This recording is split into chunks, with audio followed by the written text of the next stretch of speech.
Ludwig Oberg. February 19th through 22nd, celebrate 100 years of championship golf. Experience the drama, the tradition, and the moments that define the Genesis Invitational. Get your tickets now at genesisinvitational.com. We've all said it for years. The Monday after Super Sunday should be a holiday. And this year, Yamava Resort and Casino is making it happen. This Sunday, January 25th, join Cappy, Morales, Bergman, and producer Lindsay at the 909 Sports Bar to watch the AFC and NFC Championship games. Show up and enter to win a VIP Super Sunday experience. A free room, incidentals covered, plus our Super Sunday watch party and the Monday after, live from Yamava.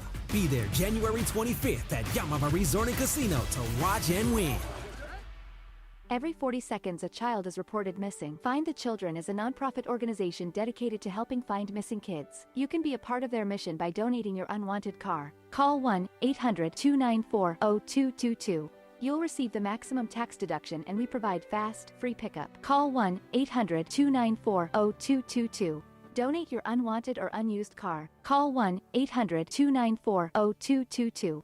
This advertisement was paid for in partnership with Cars R Us and Find the Children. My name is Whitney Allen. I am a widow. My husband Ryan died. We never thought in a million years we'd have to use life insurance. The unexpected happened. With Ethos, it is so fast and easy. It's 100% online. You can get a quote in seconds, apply in minutes, and get same-day coverage. No medical exams, and you can get up to $3 million worth of coverage through Ethos. Get your free quote at ethos.com/game. That's ethos.com/game. Time spent on application may vary. Online health questions required. Empower. Pete's back on the links with all new golf clubs and hopefully less swearing. Dang, sliced it. He worked with Empower to help him get good at money, so he can be a little bad. Heads up! Oof. Talent sold separately. Guy said these were slice proof. At least he has money for lessons. Invest well, live a little. Start today at empower.com. Whether you're building a single roof or a successful roofing business, roofing contractors like you need the right tools for the job, and software is no exception. Service Titan is on a mission to be the most powerful software platform for the trades, with purpose-built technology proven to maximize revenue, streamline operations, and deliver 5-star customer experiences. We are taking roofing companies like yours to the next level and beyond. Service Titan, we are built for this. See what we can do for roofers at servicetitan.com. It is Rams Super Bowl champion DeMarco Farr and Sweet Tea Travis Rogers. Here we go, the DeMarco and Travis Afternoon Show. This Friday, January 23rd. It has arrived. Championship Friday on the No Stress Sports Talk Express. DeMarco will be there. Travis will be doing pre-post and halftime Sunday for Rams-Seahawks, the NFC Championship game. Get DeMarco's final thoughts as we get ready for kickoff on Sunday. A chance to go to Super Bowl 60 on the line. Meanwhile, last night, Lakers just couldn't beat little brother again. We'll talk about that. Producer War is out today, which means producer Funches is here. Funchy Lover, as Scott Kaplan calls him. Funches will have some fun. He always does. Yeah, man, yeah, man, yeah, man. You know, like a French bread, do you eat the butt? Yes, I do. Yeah, me too. I don't. Yeah. So, you eat that butt. I love it. The heel. And Young D, producer DeAndre. Where's Reese? My guy Reese. The social team in the back. Let's do it. The DeMarco and Travis Afternoon Show on this Championship Friday afternoon right now. Hey! What is up, soy sauce pants there, Travis? Look at you all down Am I and on the show dirty. today? Huh? Am I on the show today? Yeah, you're right there. Oh. What are you talking about now? Did you listen to the open? One person that was I not was mentioned. out when he said butt, bread, and funchy. Yeah, I was out on it. Bunch. Kind of lost Laura's not even here, and she got a shout out. That's crazy, man.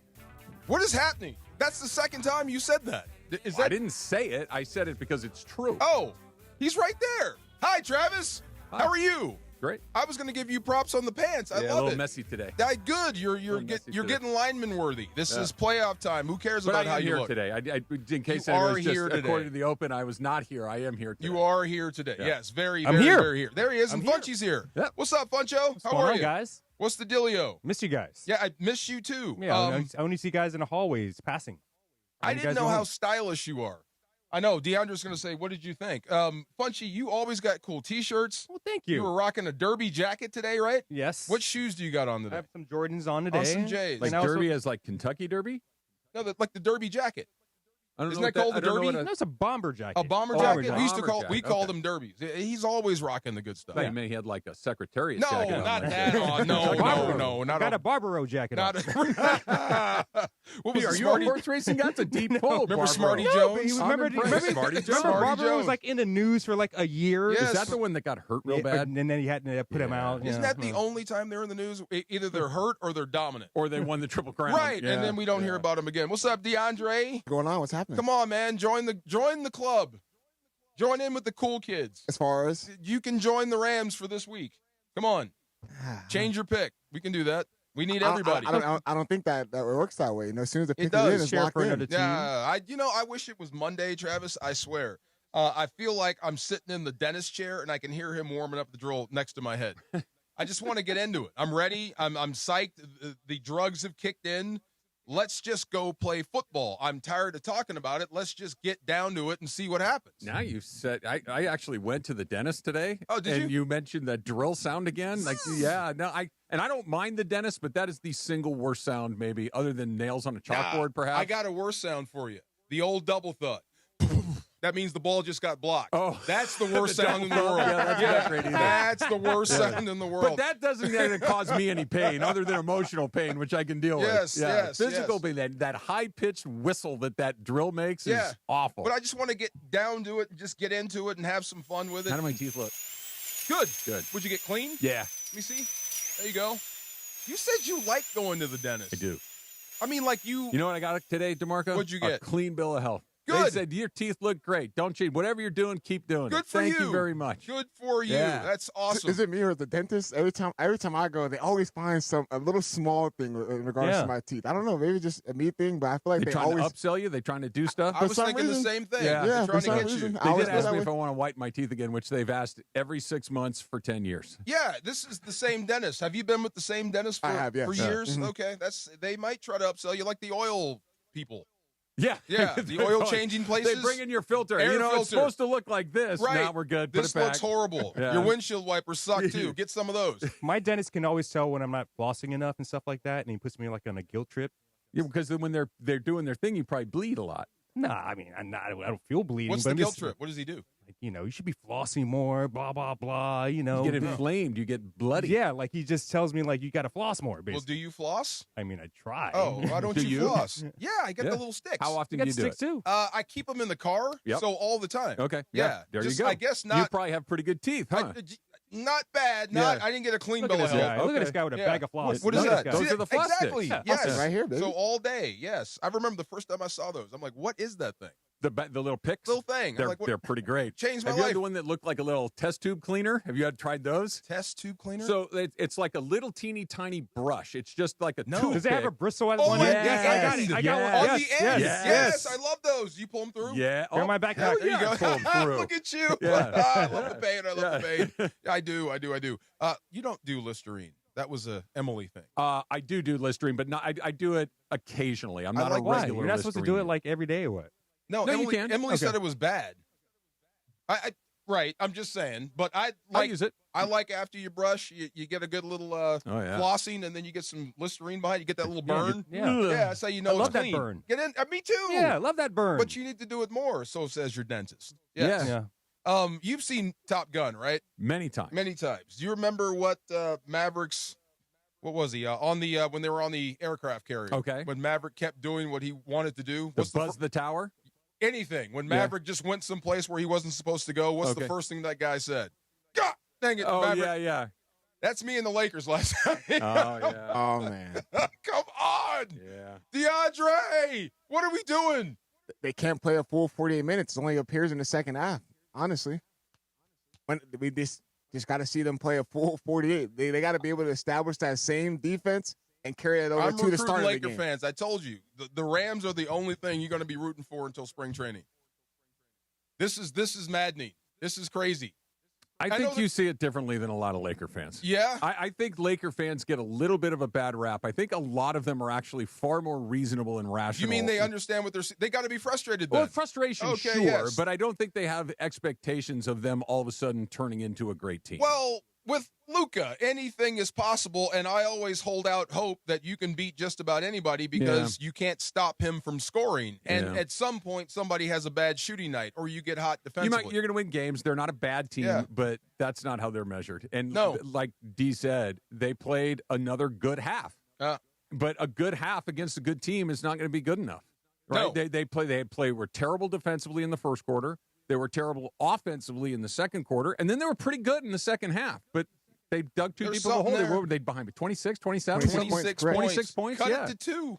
Nice. Yeah, and like I said, good effort in getting it back, and they played really well for a half. But you give a decent team, and I think the Clippers are not right now. They're better than a decent team. Yeah. You spot them at 26-point lead, you're going to lose. I can give you props for cutting a 26-point lead down to 2. For sure, because it kind of showed a little bit of character. It showed them that they were going to go in there and fight. Yeah. Because the majority of the games this season, when the Lakers are down big, they roll over. They roll over. Right. And they have the most 20-point or double-digit losses out of everyone in the NBA. They pack it in when they get a chance to pack it in. They fought back hard in this one. They did. And was he talking about the Luka one-legged shot? Was that what Greg was talking about? Yes, that was a travel. You know this, right? It's not a travel. That is a travel. It just was not called. I think if you picked it up on the baseline and walked it to the other baseline, they still wouldn't call it a travel. Like, just get rid of the rule at this point. Like, it's fine. By the way, I don't even give a damn. Like, I'm okay with it, but let's not explain why like it's Olympic not. Handball, just run. Just be Billy Sims with it. Put it in just your, give me your arm and run with it. What one do I dribble, care? like rugby. Just give me one token dribble and let's just go. Yeah, rugby. Perfect. Oh, my God. Perfect. How do you not see that as a travel? But either way, miraculous shot. The dude is unbelievable. He's got so much skill, it's ridiculous. And I love how petty he is. He refuses to give up the show. That was a big-time shot. It cut the lead down to 2. Yes. But, I mean, I just wrapped my head around, like, the energy after the game, as far as the post-game, it wasn't even spoken about what they did wrong or what they did right and throughout that duration of the game. It was more about LeBron's comments and how does he feel about the article. And then JJ Redick going into it, talking about how selfish the team is, and then they got to trust the passing. Like, that was more of the storyline of last night than the game itself. Trust the passes.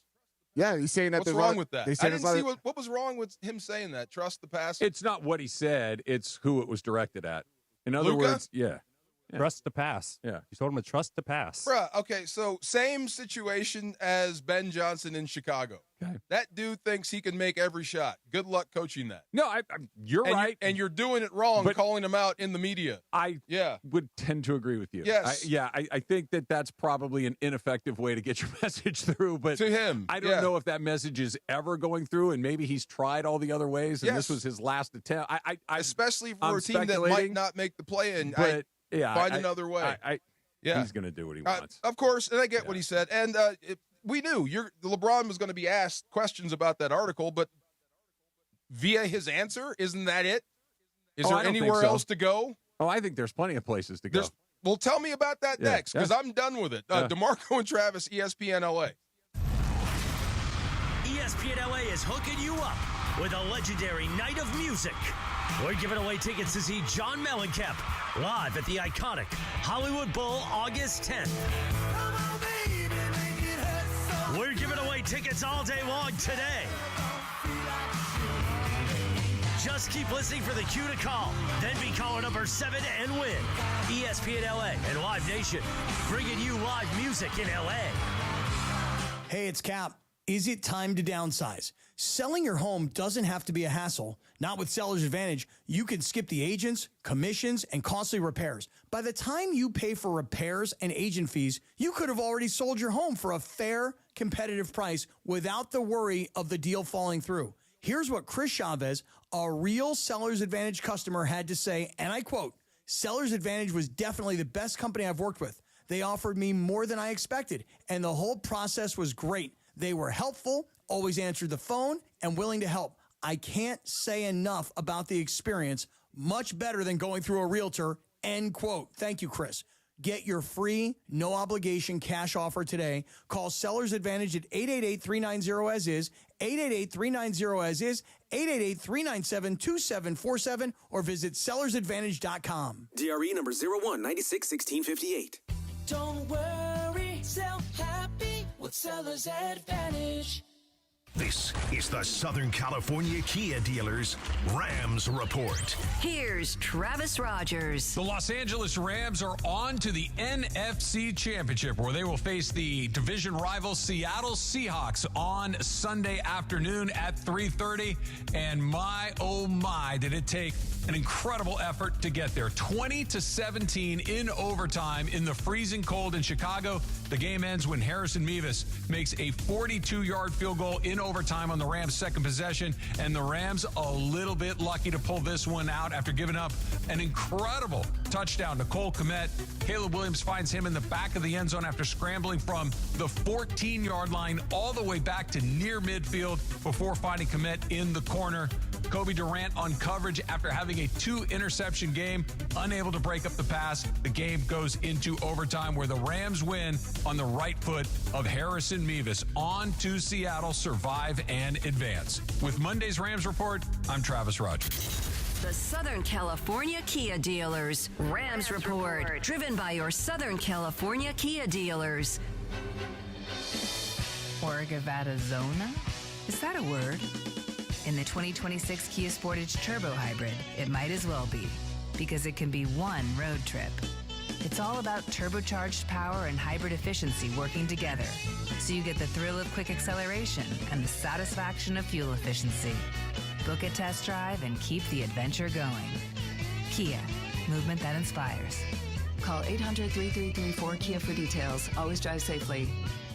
John Ireland here for Blue Ice Vodka, America's #1 potato vodka. Smooth, creamy, no burn, made from non-GMO potatoes and gluten-free with no added sugar, just 64 calories an ounce. Blue Ice Vodka, because taste matters.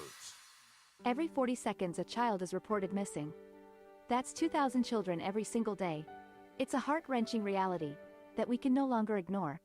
Find the Children is a non-profit organization dedicated to helping find missing kids. You can be a part of their mission by donating your unwanted vehicle, running or not. Call 1-800-294-0222. We guarantee that you will receive the maximum tax deduction. We provide fast, free pickup with 24-hour response. Call 1-800-294-0222. Find the Children provides crucial resources to help find missing children and educational materials to teach kids how to recognize and avoid predators. Our recovery programs have a proven track record of reuniting kids with their families. It's time to act. Donate your unwanted or unused car. Help us build a world where every child is safe. Pick up the phone and call 1-800-294-0222.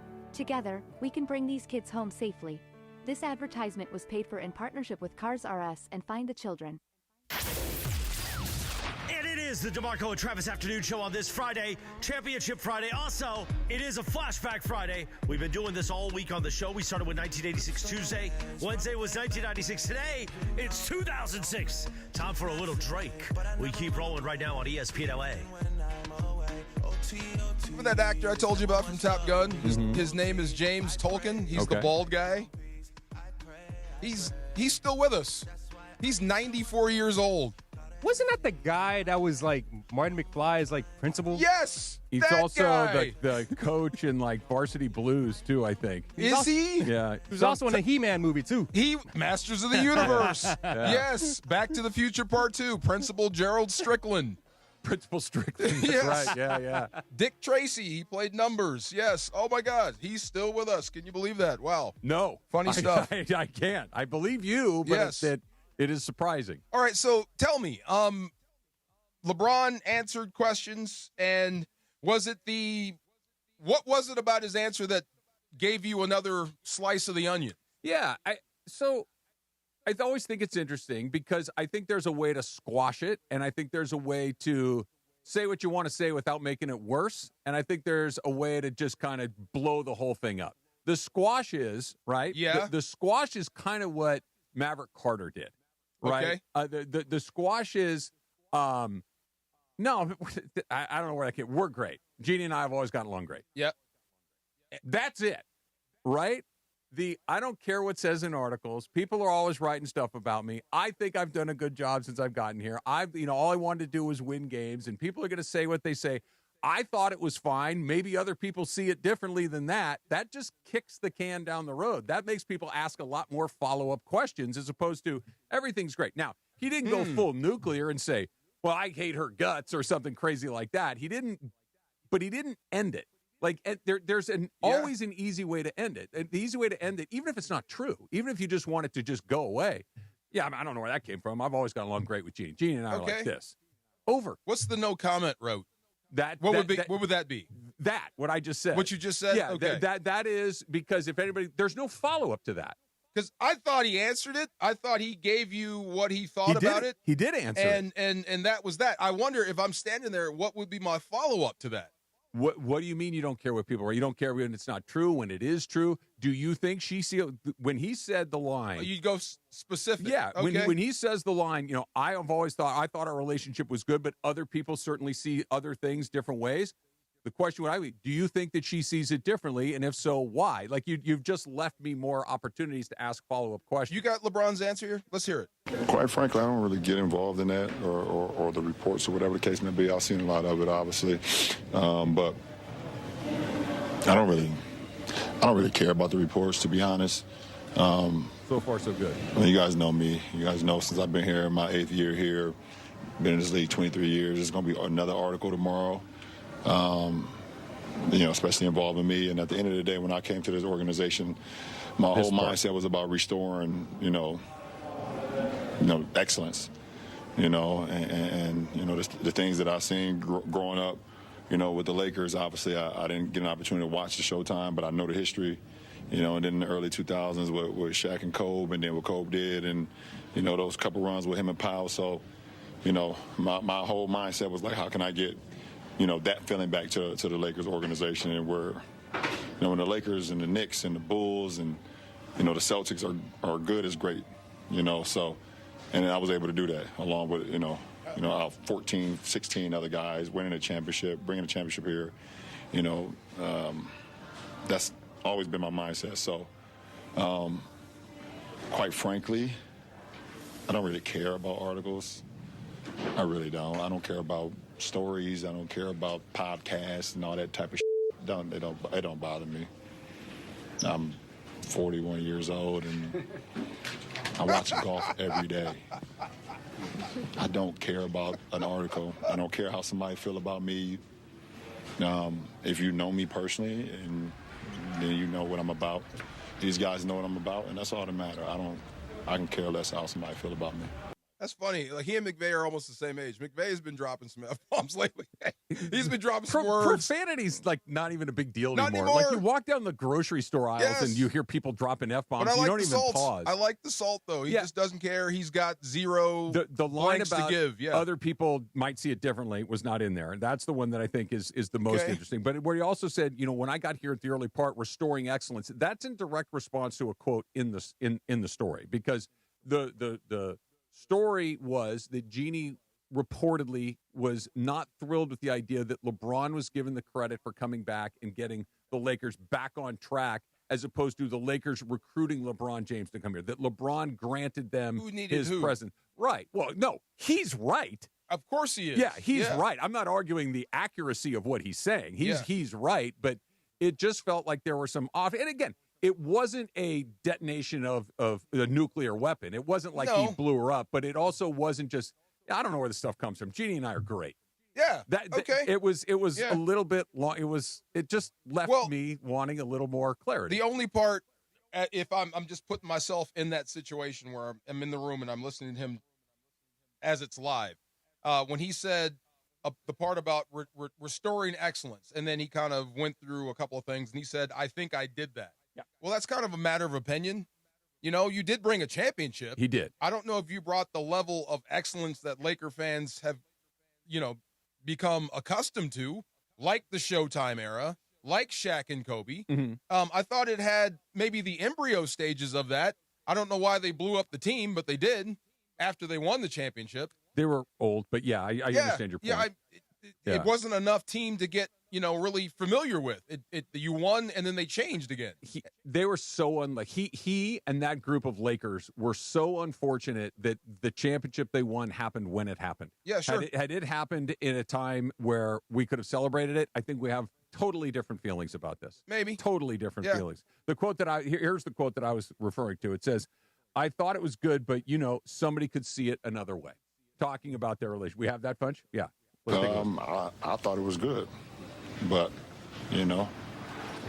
somebody could see it another way. So it's always two sides of the coin. So, like I said, at the end of the day, how I represented this franchise and what I wanted to do to represent this franchise. That's the part to me that because the follow would be, well, do you think she feels differently? Do you think she has feelings about your relationship that you don't share? It just it was a crack in the dam to allow somebody to fall. Again, it's not a huge deal, but it wasn't a. I think I said Maverick Carter. I meant Rich Paul. Rich Paul went, I don't know where this stuff comes from. They're fine.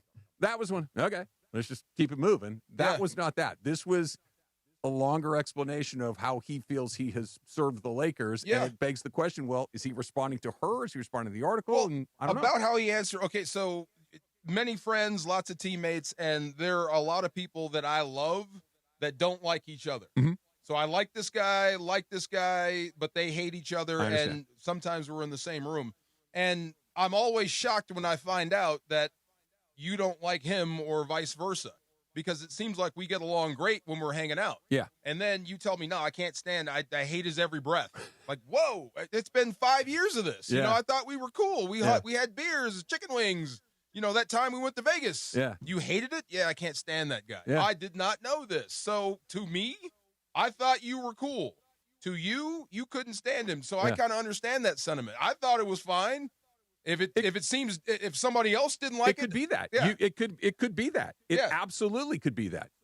It also could be, considering LeBron James's long track record of passive-aggressive comments and speaking in code, be something else. It could be. It could be. Does it make it worse that Rich Paul went on his podcast and addressed it and said this pretty much similar lines as far as like, man, who cares about these articles? Articles written different day. He could have just immediately said, no, we got a good relationship. Yeah. Instead of he carried. And I give them a little bit of credit for not wanting to just, they want to say what they want to say without just really letting it rip. It just seems like it's a group. It's LeBron and that side. They're thinking basketball, and this is a story, and that you have to comment on. You know what I mean? And I don't know where you go after this. Yeah. Well, what do you want from me? If you're LeBron James. I didn't write the article. Yeah. I don't know. I thought we were good. Can I get on with trying to win a basketball game? I think that's fine. Yeah. That's what I would say. I mean, it's. But LeBron always comments on things. Of course. That's the thing. And that's, by the way, I give him all the credit in the world for being an interesting quote. Because he very often is. I do wonder, does he run what he's going to say by the Lakers before he says it? Not a chance. Like, not at all. Not a chance. So they have no idea where he's going with this answer. I think you were talking about Luka and like, you trust the pass. And you're like, yeah, good luck with that. I think it's the same kind of situation. LeBron James is so rich, so famous, such a brand, such an icon, such a mega star that telling him, hey, let's collect, like, he's going to do what he wants. And he's earned the right. Of course. Yeah. Just going back to this game this weekend about the dentist analogy. Is that what it is? Okay. Whatever I was saying about the dentist. Yes. It's sad it happens in sports, though, that someone's coming out party or greatest achievement in sport to where you are a made man, meaning if Matthew Stafford plays his guts out and wills them to victory and they make the Super Bowl, it could coincide with the end of Sam Darnold, because if he stinks it up again, imagine that offseason for the Seahawks. Just think of that. Question. Think of that when we come back. And think of this. ESPN LA is hooking you up with a legendary night of music. Listen all day for your chance to win a pair of tickets to see John Mellencamp. Anybody a fan? When the walls John Cougar come tumbling down. Give me another song. What about Little Pink Houses? Little Pink Houses for you and Jack me. And Diane? Jack and Diane. Yes. Hurt so good. Oh, that's a good one, too. Come on, baby. What's the one, the rock? It's Wild Night. No, it's a rock. It's called Rock in the USA. Oh, I can hear it. I can't get it. R-O-C-K in the USA. R-O-C-K in the USA. Yes. That song sucks, but these other ones are good. Did you try to jump over a parking meter like you did in the video? You never tried that? The two hands on and hop. Oh, come on. Rip my pants a few times. A lot of stuff going on in that particular move that I'm not willing to risk. But you can win a pair of tickets to see John Mellencamp live at the iconic Hollywood Bowl August 10th. When you hear the cue to call, be caller number 7 for your chance to watch the live performance only with ESPN LA. Somebody's got to win, somebody's got to lose, somebody's got to go to the Hall of Fame, and somebody may get kicked out the door. We'll talk about that next. DeMarco and Travis, ESPN LA. We've all said it for years. The Monday after Super Sunday should be a holiday. And this year, Yamava Resort and Casino is making it happen. The road to Lombardi runs through Yamava. And this Sunday, January 25th, is your way in. Join Cappy, Morales, Bergman, and me, producer Lindsay, at the 909 Sports Bar to watch the AFC and NFC Championship games with us. Everyone who shows up is entered to win a VIP Super Sunday experience, a free room, incidentals, plus our Super Sunday watch party and the Monday after live from Yamava. Be there January 25th at Yamava Resort and Casino to watch and win. You in? We've all said it for years. The Monday after Super Sunday should be a holiday. And this year, Yamava Resort and Casino is making it happen. This Sunday, January 25th, join Cappy, Morales, Bergman, and producer Lindsay at the 909 Sports Bar to watch the AFC and NFC Championship games. Show up and enter to win a VIP Super Sunday experience. A free room, incidentals covered, plus our Super Sunday watch party and the Monday after, live from Yamava. Be there January 25th at Yamava Resort and Casino to watch and win. Why do we grill to order at Waba Grill? Because it's just better for you. And our Asian-inspired menu has high-quality proteins that are healthier for you. Like hormone-free chicken, ribeye steak, wild-caught salmon, and shrimp. Our steamed vegetables and signature salads are made fresh for you. Our sauces are more flavorful for you, from sweet and spicy to fiery hot. Download the Waba Rewards app or order online at wabagrill.com. Waba Grill, it's for you. With Progressive Customer Service, there are lots of ways to connect with us, so you never have to miss a second of your favorite sport. Because you'd much rather watch a ball go through a net 124 times in 48 minutes when you don't really have to pay attention until the last 2, and then somehow those 2 minutes will take an hour. You don't want to miss all that. Luckily, you can chat with Progressive on our app, online, or over the phone without missing a single one of those times the ball goes through the metal circle. Progressive Casualty Insurance Company, affiliates, and other insurers. Not available in all states or situations. Talk about stepping up. It's time to level up your game. Introducing the all-new ESPN app. All of ESPN, all in one place. Your home for the most live sports and the best championship moments. The electricity is palpable. Step up your game with no annual contract required. It's the ultimate fan experience. Level up for more on the ESPN app or at stream.espn.com. Sign up now. And it is the DeMarco and Travis Afternoon Show, your Friday afternoon championship Friday. Our Flashback Friday continues with a little JT. Justin Timberlake, 2006, Jack. The DeMarco and Travis Afternoon Show keeps rolling. Off from my city, off from my home. We're flying up, no ceiling when we in our zone. I got that sunshine in my pocket, got that good soul in my feet. I feel that hot blood in my body. Did any of that go out on air? Thank God. Oh, my God. Are you sure we don't have a hot mic situation? Oh, my goodness. I am so sorry. I'm 100% positive. Dang. Come in here next time, Funchy. How If long it were did, we'll know pretty soon. How long were we going before we knew? A good minute? 10 seconds? Okay, great. Yeah. It didn't get out. No, nothing went out. Yeah, fun. Just worried about Seattle, thinking about Seattle, and Greg Bergman is, I guess, the resident Raider fan? Yeah. That's fair, right? Is there any he's a other Raider Raider fan. fans in the building? Ireland used to be. I think he gave up. Ireland used to be. Ireland gave up. Which means you never were. Yeah. Yeah, you no, can't he give was, up. Like, so I listened to John long before we were ever colleagues, to use SAT word. John's always been a Raider fan. I'm dug in on this. Yeah. You can't give up on your team ever. Well, you keep trying to turn him around. Well, that's different. Why? Because he's from here. You're from the soil. I'm trying to get him back here. Well, John was here when the Raiders were in Oakland. It was business reasons that he grew up without a football team. I fail to see the difference. I'm just saying. Yeah. So, I mean, this is your football team. No. That's a different deal. I'm with you. I don't think you can change either. But I think you can give up, but I don't think you can jump over to somewhere else. But I think that's cool, and it's me being a hippie, the hippie that I am. Like, it would be cool. Like, there's so many teams here. there's the competition for the same nickel. Oh, yeah. That if you are competing for a championship and you're the last one in your sport, the other teams should say, good luck. He just did that as a Raider fan. Mm-hmm. Good luck, Rams. That's cool. Yeah. I don't think you'll get that fan base wide. No. I bet there's some Raider fans that are actually rooting against you. Yeah. Well, which sucks. I have a thing where when my team is out, I lose interest really quickly. Yeah. Like the Super Bowl is a totally different entity because it's a party. But and that's you hang fair. out. Losing interest, fine. Yeah. But you don't root against a team, do you? Oh, I love to root against teams. Do you really? Oh, yeah. Okay. Oh, yeah. Only if they're my rival, then I will root against them. And every now and then I'll root for them. Who was in the finals? Indiana and OKC. I wasn't rooting against either one of them because I don't. Whatever. Yeah. But if it were, let me think. The NBA is a bad example. But if it were the Angels in the World Series, I'd root against them. You would root against the Angels in the World Series. Oh yeah. Do you guys like rooting against? What if fan it's bases? against the Padres? Oh, that's a tough one. Yeah. Or the Giants. You'd root for the Angels. You'd say good luck. That would be one of those. I'm going to be displeased regardless of the outcome. So whatever. Do you guys like rooting against fan bases?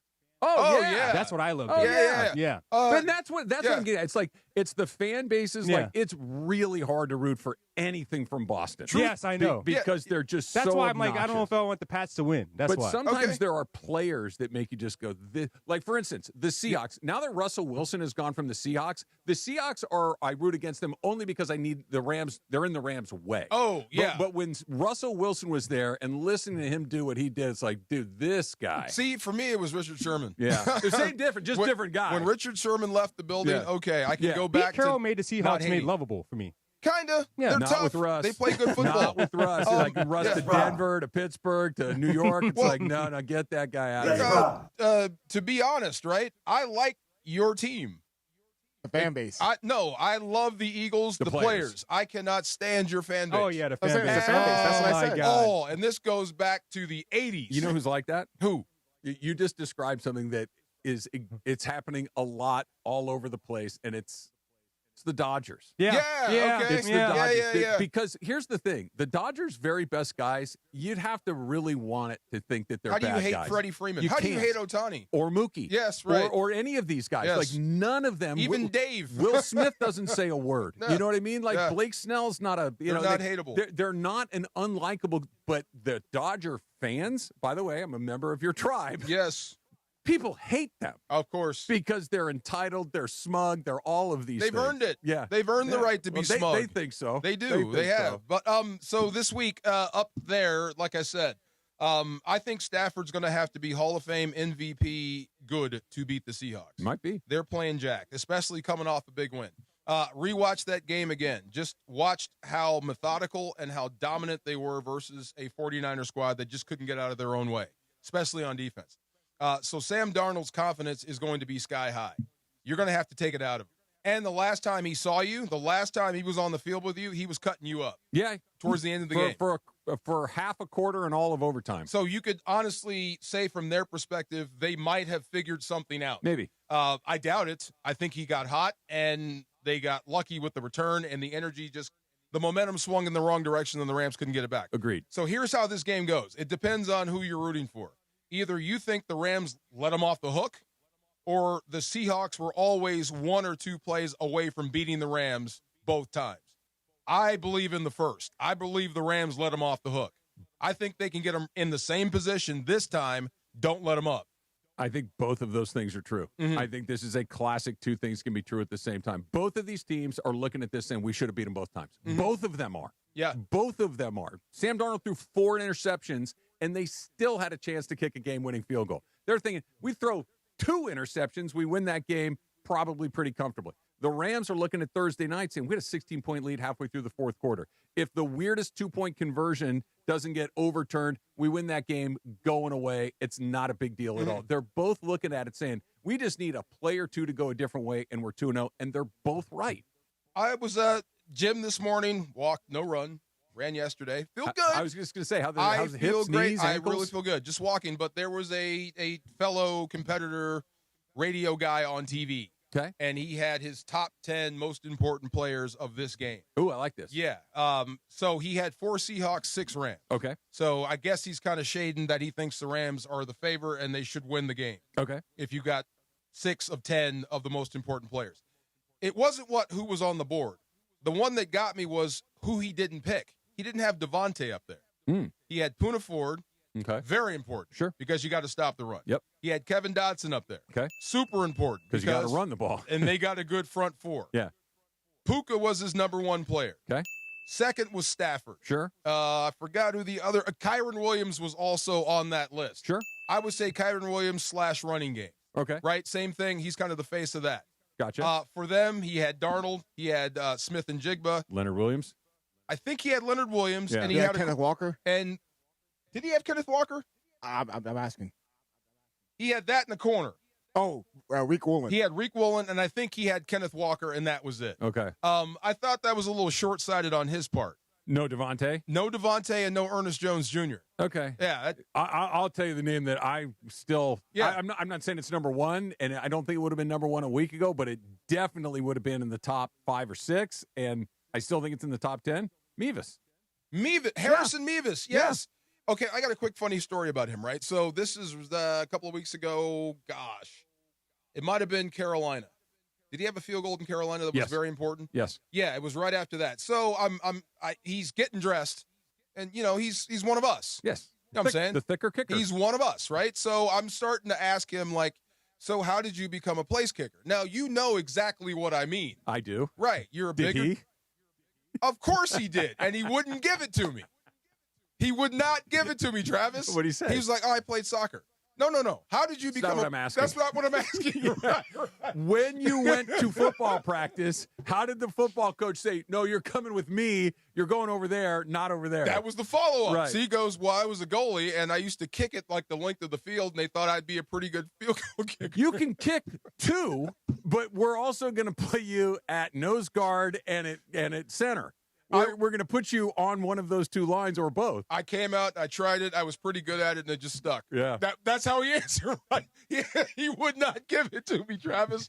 I wanted the story. Yeah. Absolutely. I don't blame you. I still Dudes want that the story. size do not become place kickers. No. Yeah. No. Yeah. He's a big guy. Absolutely. And he's money. I hate saying that. I mean, he made the kick that he needed to make last week, and it like I said, I'm not ready to commit yet. I mean, he's good. You've earned the right to kick again. Yes. You know exactly right. How about that? It went from my area of concern was secondary kicking. Yeah. Okay, in that order. Yes. Now it's secondary, maybe 1 or 2 other things, and the kicking is further down the list but it's still on the list. If he's lining up from 45 out, I don't have the teacup with my pinky up. No. Relaxing. He's not prime. Justin Tucker. I'm still fist pumping when he nails it. Yeah. Down the road, if you keep nailing it, it'll become automatic. And I don't even have to watch it, but not now. Funchy, where are we going to next? Going to snake draft. We got the snake draft. Yes. And what are we drafting again? In honor of, in 1983, the A-Team debuting on TV. We're going to do the best TV theme songs of all time. Oh, I love it. I love TV theme songs. All right, snake draft is next. DeMarco and Travis, ESPN LA. It is a Rams playoff football with a trip to the big game on the line. The Rams take on the Seahawks this Sunday in the NFC Championship game. Tune in for 1:30, I should say, for the Toyota Rams countdown to kickoff with me. That's Travis Rogers. Not in the open, but in this. And Antuic Ravens leading you to kickoff at 3:30. After the final whistle, we'll be back. We'll have a full post-game reaction. Myself and Sue. You can hear it right here on 710 a.m. or in crystal clear digital audio on the ESPN app, home of the Los Angeles Rams. And you know we are LA's mega sports station. You spend every day with us on 710 a.m., the all-new ESPN LA app, and on YouTube at ESPN Los Angeles. But quite often you see us on the streets. The ESPN LA street team rolling up across the Southland and pulling up at the hottest events. Baby, let's cruise. You know who takes care of our rides? Our friends at George Chevrolet. The GM, John Good, his fantastic team. Find out more at GeorgeChevy.com. Chevrolet, together let's drive. Our ESPN LA street team, driven by our friends at George Chevrolet. George Chevy, off the 91 freeway in the city of Bellflower. Thanks to George Chevy for making our ESPN LA street team absolutely beautiful, man. What a year for LA sports. The Dodgers' epic Game 7 World Series victory. Shohei's unbelievable 3-homer, 10-strikeout playoff masterpiece. Luka Doncic joining the Lakers. Were one of those your top sports moment of the year? Or was it Kershaw's emotional final game at Chavez Ravine? LAFC landing Sung Hung Min or something else? Cast your vote at lasports.org/vote. Winners will be announced at the Los Angeles Sports Council's 20th Annual LA Sports Awards on January 28th. Vote today at lasports.org/vote. Playoffs? Are you kidding me? And chicken wings? You better not be kidding me. Now your top reasons to visit Morongo. Grab your crew, a brew, and our great game time specials at Good Times Cafe. Number 2. Everclear is here, April 4th. And the number 1 reason. We're giving away a 2026 Toyota Tundra SR5. Play your favorite table games now with your rewards card for entries. Drawing Sunday. Morongo, Good Times. This is a test of the emergency alert system. This is only a test.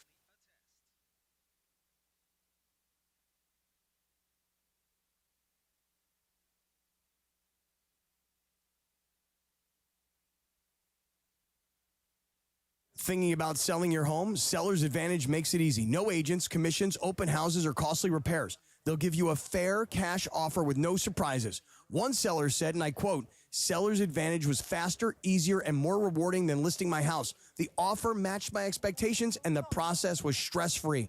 Call 888-390-AS-IS or visit sellersadvantage.com for your free cash offer. DRE number 01961658.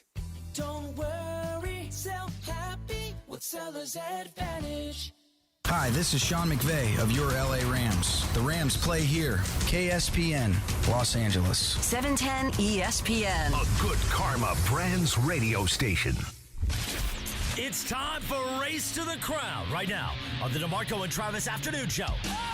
Race to the Crown is driven by Rotolo Chevrolet, California's #1 Chevy dealer 13 straight years. Huge inventory, outstanding service. Rotolo takes pride in doing it right. Rotolo Chevrolet, #1 for a reason. Time for Race to the Crown right now. All right, Funchy. So, Snake Draft, TV themes. TV theme songs. Okay. Yes. This day in 1983, the A-Team debuted on NBC. All right, so you and I have to make great show. Yes, you and I have to make a personal pact here. Okay. We cannot use wrestling themes. Oh, I'm not going to use wrestling themes. Oh, good. no, not at all, man. Good. Okay. No. Because I'm like, Stone Cold breaking glass was a theme. Yeah. It was on TV, and it stopped the world. It would count. And, I mean, Ric Flair's theme song is like, didn't it come from a movie or something? Yes. Space Odyssey. Yes. So no. And if you smell, come on. That's what we were living for. All right. I do like the Raw theme song, though. Me too. Yeah. Yes. Do you have an order, Bunch? Yes. We do have an order. I will go first. Travis will go second. DeAndre will go third. And DeFar will go fourth. Let's go. Don't do it, Punches. What? Don't do it. What am I going to do? Pick the one I want. I'm not going to pick anything you have. God. Oh, I don't know. This is hard, man. I don't know. It is really, really There's hard. so many. Many. I can't. Oh, my God. I might have to start with like my favorite show to watch. It's like my comfort show to watch. Okay. Law and Order, SVU. Ding dong. Dun dun. Yes. Yes. Dun, dun, dun, dun, dun, Yes. Let me play. Yes. Good one. Yes. It's a good one. That's a good one. Great shot. Okay. Love that show. I still watch that show. I do too. Every day. All Every forms day. of that show. Every I day. watch. Criminal Intent was fun. What's the one with what's his name now? Organized Crime. Oh yeah. With yes. Stabler. Yes. You ever watch the Canadian one? No. It's Get out of here. They got there's Canadian a one. Canadian version too. No, it's like no. Toronto. Yeah. Dun dun eh. Yeah, you basically. Wow. Yeah. Or who's up next? Me. Okay, go. Ready? Yep. Because we're moving on up. Oh, I knew it! You son of a buck! Yeah! How dare you cannot have that! Of course I can. You cannot have Of that. course That I was can. not on in your house. Yes. Oh, are you kidding me? It was not on in your house. Of course it was. Name Yep. every character on that show. George, Yep. Wheezy, Yep. Bentley, Yep. Tom, Yep. Florence. No, dang it. Tom was the white guy. Tom was the white guy. I bet you don't know this. Do you know who's singing that? No. Willona I don't know that. from Good times. Good times. Oh, yes. no kidding? Okay. Yeah. Yep. Yes. Yes. There we go. All right. The Jeffersons, baby. Oh, my God, I hate you.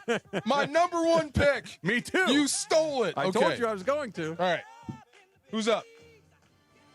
DeAndre. I am up. And I was debating on if I was going to make this one my first, but I'm going to just go ahead and take it off the board. I'm pretty sure you guys won't have it on yours, but I'm going to go with Different Strokes. Oh, That's okay. a great one. Because the world don't move to the beat of just one drum. What keep might going. be right for you may not be right for some. And then I lose it. Different strokes. Man, There you go. different strokes. Yeah. It takes different strokes to rule the world. Exactly. Great Yes. show.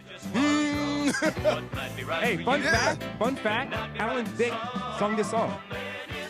Alan Thicke. Really? Yes. Alan Thicke. did No that way. from Growing Growing Pains. Pains, Yes, yeah. he sung back. I believe he sung backup on the song. Okay, dang it. Now I gotta come with it. Okay, so like, what's your criteria? Like most recognizable or favorite? Your favorite. You can do whatever you'd like. I'm going to do whatever I'd like. You should do whatever you'd like. Okay, well then give me Sanford and Son. Great choice. Absolutely. Come on. Great choice. Come on. Yeah. That is so iconic. When you hear Yep. it, you know what's happening. There we go. Quincy Yeah. Jones Yes. wrote this song. Yep.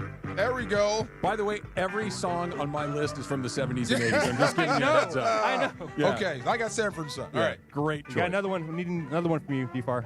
Shoot. Oh, you need another one Yeah, from we me. need another one from you, Okay, then yes, I'm going to yes. go a little modern because I like this one. And I think we watched this entire series. You said jingles or songs like this don't exist. I said not on network TV, but they do on HBO. So give me The Sopranos. Great one. Give me that Great one. Yeah, I love Great that one. song. When I hear it, I just get in that mood. I miss it. I miss those days. So give me that one for my second. It's a great choice. All right. I got to take this one off, too. Give me The Fresh Prince. Oh, yes. This is the story of about how. Got twisted upside down. There we go. My turn again? Yes, sir. Oh, there's so many. Yeah, I there's want. plenty. I I had to stop and just my 10. Yeah. I'm going to take the theme from Cheers. Nice. Yeah, where Where everybody knows your name. knows your Sometimes name. you want to go. And it was that you still hear it occasionally. And when you hear that, it instantly puts me in a good mood. I used to watch that show all the time. So I'll take the theme from Cheers. Makes me want to have a beer. Sure. I kid you not. Sure, When I hear that yeah. song, it's like that Pavlov's dog. I Yep. just want a beer. That sounds Yes. great. I'll take Cheers. Why don't you get two? Yes, I got two. I think they're going to come from the 80s. One is just, I heard it when I was a kid and it just stuck in my mind. 21 Jump Street. Wow. 21 Jump Street, which was sung by Holly Robinson Peete. Not a lot of people know kidding that. me. Not a lot of people know this. Oh, I didn't know that. Yes. Now I can hear it now that I'm listening for it. All I see is Richard Grieco. Booker. That's Booker. all I see is Richard Booker. Grieco. Who was the guy they hired to Not replace Johnny him? Depp? The other What? one. I don't know. I forgot that guy's name. The other guy, No, yes. I forgot that guy's name, but my second one will be this song, surprisingly. Put this up, DeAndre. You take the good, you Take the bad. Family time. Solid. Facts of No, Life. Facts of Life. Yeah. Solid, Yes. baby. Solid song, baby. Beautiful. I Another love one Tootie. from the 70s and or maybe Yeah. early Yes. 80s. Yeah. They don't make songs like this anymore. What'd you think of Joe? Not my cup of tea. Really? Okay. But that's okay. That's the one. That's why yeah. they make more than one flavor of ice cream. Were you a Blair guy? Yeah. I knew. Sure was. No, I knew it. I love it. Sure was. Yeah. Yeah. Lisa Welchel. Yeah, Yes. yeah. All right. Who's up? Me. Oh, You. hit it. I could literally, there's 10 things on here I want. I'm going to go 70s again. You're going to know it. The theme from Three's Company. Oh yeah. Come Right? and knock on our Come door. and knock on our door. It was just goofy. And it was Yeah. also, not to get too far, my grandmother lives right by where that show was, fictionally set. Yes. Like in Santa Monica, down by the pier down there, down by the boardwalk. So every time it reminds me of my family. Oh. It reminds me of being alive in the 70s Yeah. in Santa Monica. And by That's the way, awesome. if I could ever go to a fictional place, as much as I would like to go to Cheers, and that would be amazing, Say it. the Regal Beagle Regal would Beagle. be a really cool place to hang out. hook That up was the joint. bar If I they could all just went run to. into Mr. Furley there. Mr. With his Furley. ascot. With The his Beagle. ascot. Yes. Yeah. Was that Schneider at the end? Snyder took over for Mr. Furley. No, that was Snyder was Mr. the other Roper. show. Schneider was on One Day at a Time. One Day at a Time. Yeah. Okay, yes. Snyder was like the handyman. Or the handy super. guy. Yes, yeah. Funny dude. Yeah. Yes. So I'm up next. I believe this one hasn't been taken yet, so I'm gonna go with good times. Good one. Oh yes. And that one was always on at the house. My mom always had it on. It was good background TV, like Travis be saying. Yep. Just have it on. You have to really pay attention. Payment, good times. James. No, damn. Damn. Yeah. JJ. Who's up? Me? Yes, you Am I up? Okay. I got one left, right? I need to come up with something big. Gosh. Okay, on this list, this is the one I like the most, and I love the intro. As a matter of fact, when the intro was over, I kind of lost interest in the show. What? You didn't watch the show at all? Of course we watched it, but it was all intro. There's 2 shows like that, but I'm going to pick this one. Chips. Great. It's on my list. It's on, yes. It's on my list. Chips. Yes. Terrific. Yes. Terrific. Didn't you live to see the intro? The intro was terrific, but I loved Chips. It was great, right? I loved it. Never pulled their guns once. Never. But so it's funny. Yeah. So they shot almost all of those freeway chase scenes on the 210 freeway, like from where the 210 kind of comes out of Pasadena and before you get to Sylmar, like that backstretch along the foothills. It was just being built when this show. Oh. So it hadn't been opened yet. So they'd shoot a lot of the chase scenes there so you could kind of choreograph them. And if you go, and it's on like one of those cable channels now, like MeTV or whatever. Everybody's going so slow. and so you can utopia. Tell, like, it's not slow motion? It's right. not. Like, so they're trying, so the motorcycle that's chasing the bad guy, right? They're maybe going 40, and the cars on the air quote freeway are going like 20. So it looks like they're whipping by everybody, but everybody's going super slow. Great show. Wow. Punch. Let's go, Punch. Can I tell you what I didn't pick because I just like so many of these? Yeah. Nobody took MASH, Nope. which is that it's a very sad song. You know what the name of that song is? It's super depressing. I heard it recently. What is Suicide is painless. Isn't MASH depressing kind of? And I know it's a comedy show, but it's set in the the Korean War. Yeah. Brady Bunch. Nobody took. Bunch. Everybody knows that song. Flintstones. Right. I left Flintstones off. is a good one. Chips is on my list. Gilligan's Island. Of course. 3-hour tour. Right. Like that. Yes. That's another one. Scooby-Doo. Scooby-Doo, not bad. Yep. The Simpsons I had on my list. Of course, got to be there. Because that's been on the air for 36 years. For me, like I said, this is HBO. The Wire. Great one. Yeah. And I like that they changed it for every season. Same song, but a different little twist on it. A different artist. Always fun. A couple people in our chat said Knight Rider. Oh, my God. Yes. Look, right there. Knight right Rider. there? Okay. Right. Dun, dun, dun, dun, $6 dun, Million dun, dun, Man. Oh. Yes. Also Married with Children. Married which with is done by Children. Frank Finette. Yes, Love that's and Marriage. great. Yeah, Love and Marriage. There we go. That was fun. All good stuff. Yes, yes. Oh, scrapping. Big time. I picked the Patriots this week. I did. I think you guys are out of your mind that you think the Broncos are going to win with a guy that hasn't started a game since We're still going over 2023. this. Come on, City. There's You're a spread. out of your mind. There's a spread. You are out of your freaking minds. We'll talk more about that next. DeMarco and Travis, ESPN LA. And Race to the Crown is driven by Rotolo Chevrolet, California's #1 Chevy dealer, 13 years in a row. Huge inventory, outstanding service. Rotolo takes pride in doing it right. Rotolo Chevrolet, #1 for a reason. This is the Southern California Kia Dealers Rams Report. Here's Travis Rogers. The Los Angeles Rams are on to the NFC Championship, where they will face the division rival Seattle Seahawks on Sunday afternoon at 3:30. And my, oh my, did it take an incredible effort to get there. 20-17 in overtime in the freezing cold in Chicago. The game ends when Harrison Mevis makes a 42-yard field goal in overtime on the Rams' second possession, and the Rams a little bit lucky to pull this one out after giving up an incredible touchdown to Cole Kmet. Caleb Williams finds him in the back of the end zone after scrambling from the 14-yard line all the way back to near midfield before finding Kmet in the corner. Kobe Durant on coverage after having a 2-interception game, unable to break up the pass. The game goes into overtime, where the Rams win on the right foot of Harrison Mevis. On to Seattle, survive and advance. With Monday's Rams Report, I'm Travis Rogers. The Southern California Kia Dealers Rams Report, driven by your Southern California Kia dealers. Zona? Is that a word? In the 2026 Kia Sportage Turbo Hybrid, it might as well be, because it can be one road trip. It's all about turbocharged power and hybrid efficiency working together, so you get the thrill of quick acceleration and the satisfaction of fuel efficiency. Book a test drive and keep the adventure going. Kia, movement that inspires. Call 800-3334-KIA for details. Always drive safely. Hey guys, it's a new year, new benefits, and if you're wondering how to actually get the most out of your new benefits, it's VisionWorks in Orange County. It's Cappy, and I know you've been putting off your annual eye exam. I got you covered, VisionWorks. And right now, VisionWorks is offering a BOGO on glasses, so you can use that tax return for something you actually need and walk out with 2 new pairs. Quick scheduling, great doctors, and tons of frames to choose from. No stress, no pressure, just better vision to start the year. So do your eyes a favor. Head to one of the 7 VisionWorks in Orange County and see the difference.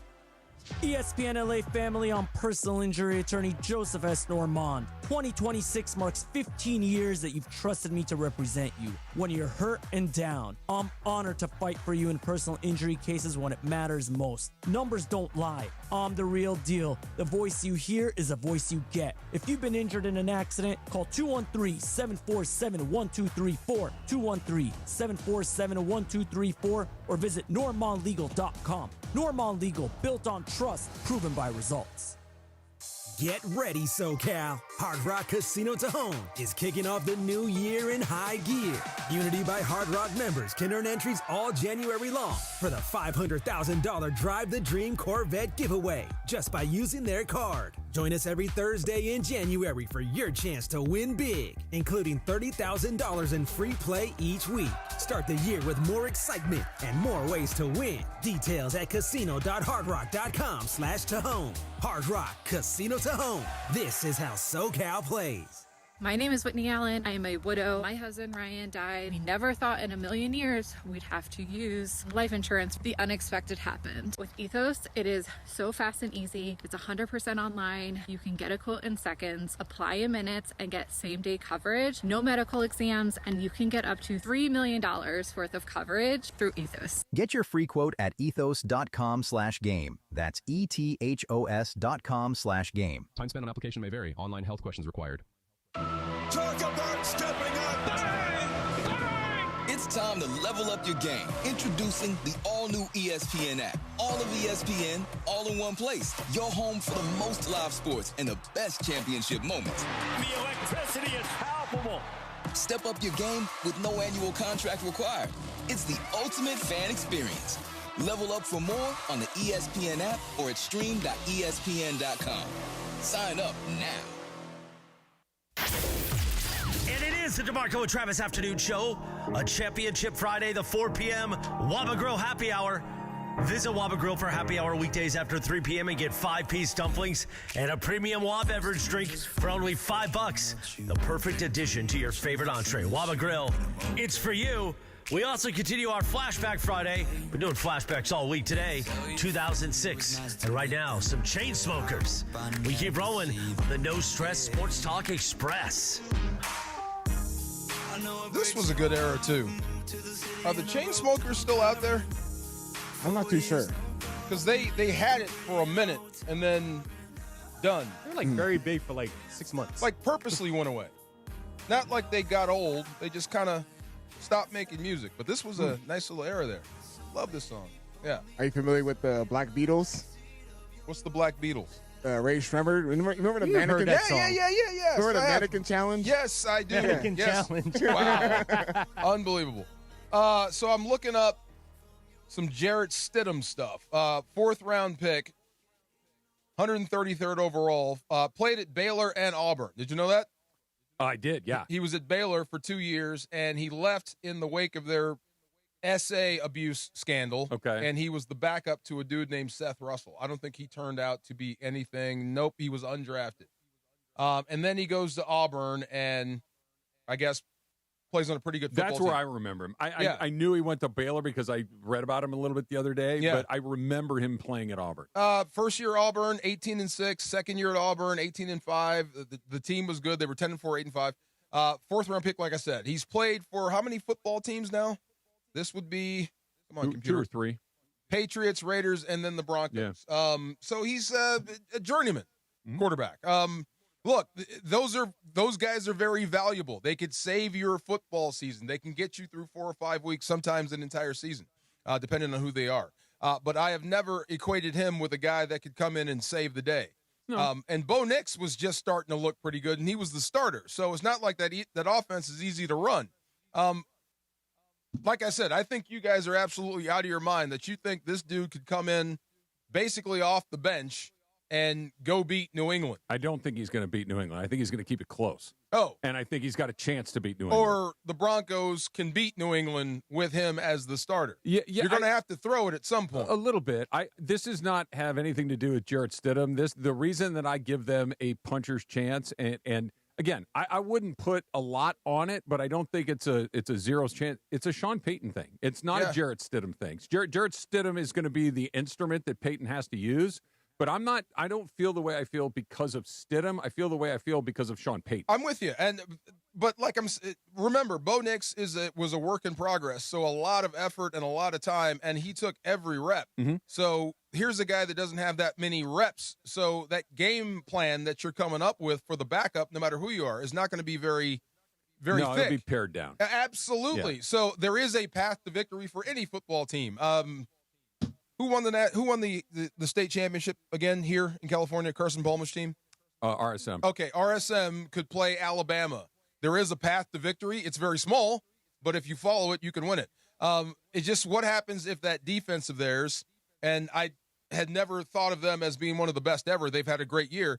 But what if that defense gets cracked a little bit, and you need the offense to start scoring points? Then they're cooked. That's what I'm saying. Yeah, and I think that's where it's headed. Yeah, if that's the way it goes, then you're going to be right. Right. If the Patriots are able to move the ball, the Broncos are not going to be able to keep up. The path that I'm open to, not likely, but open to, is that this game ends 14-13, 13-10, 13-12.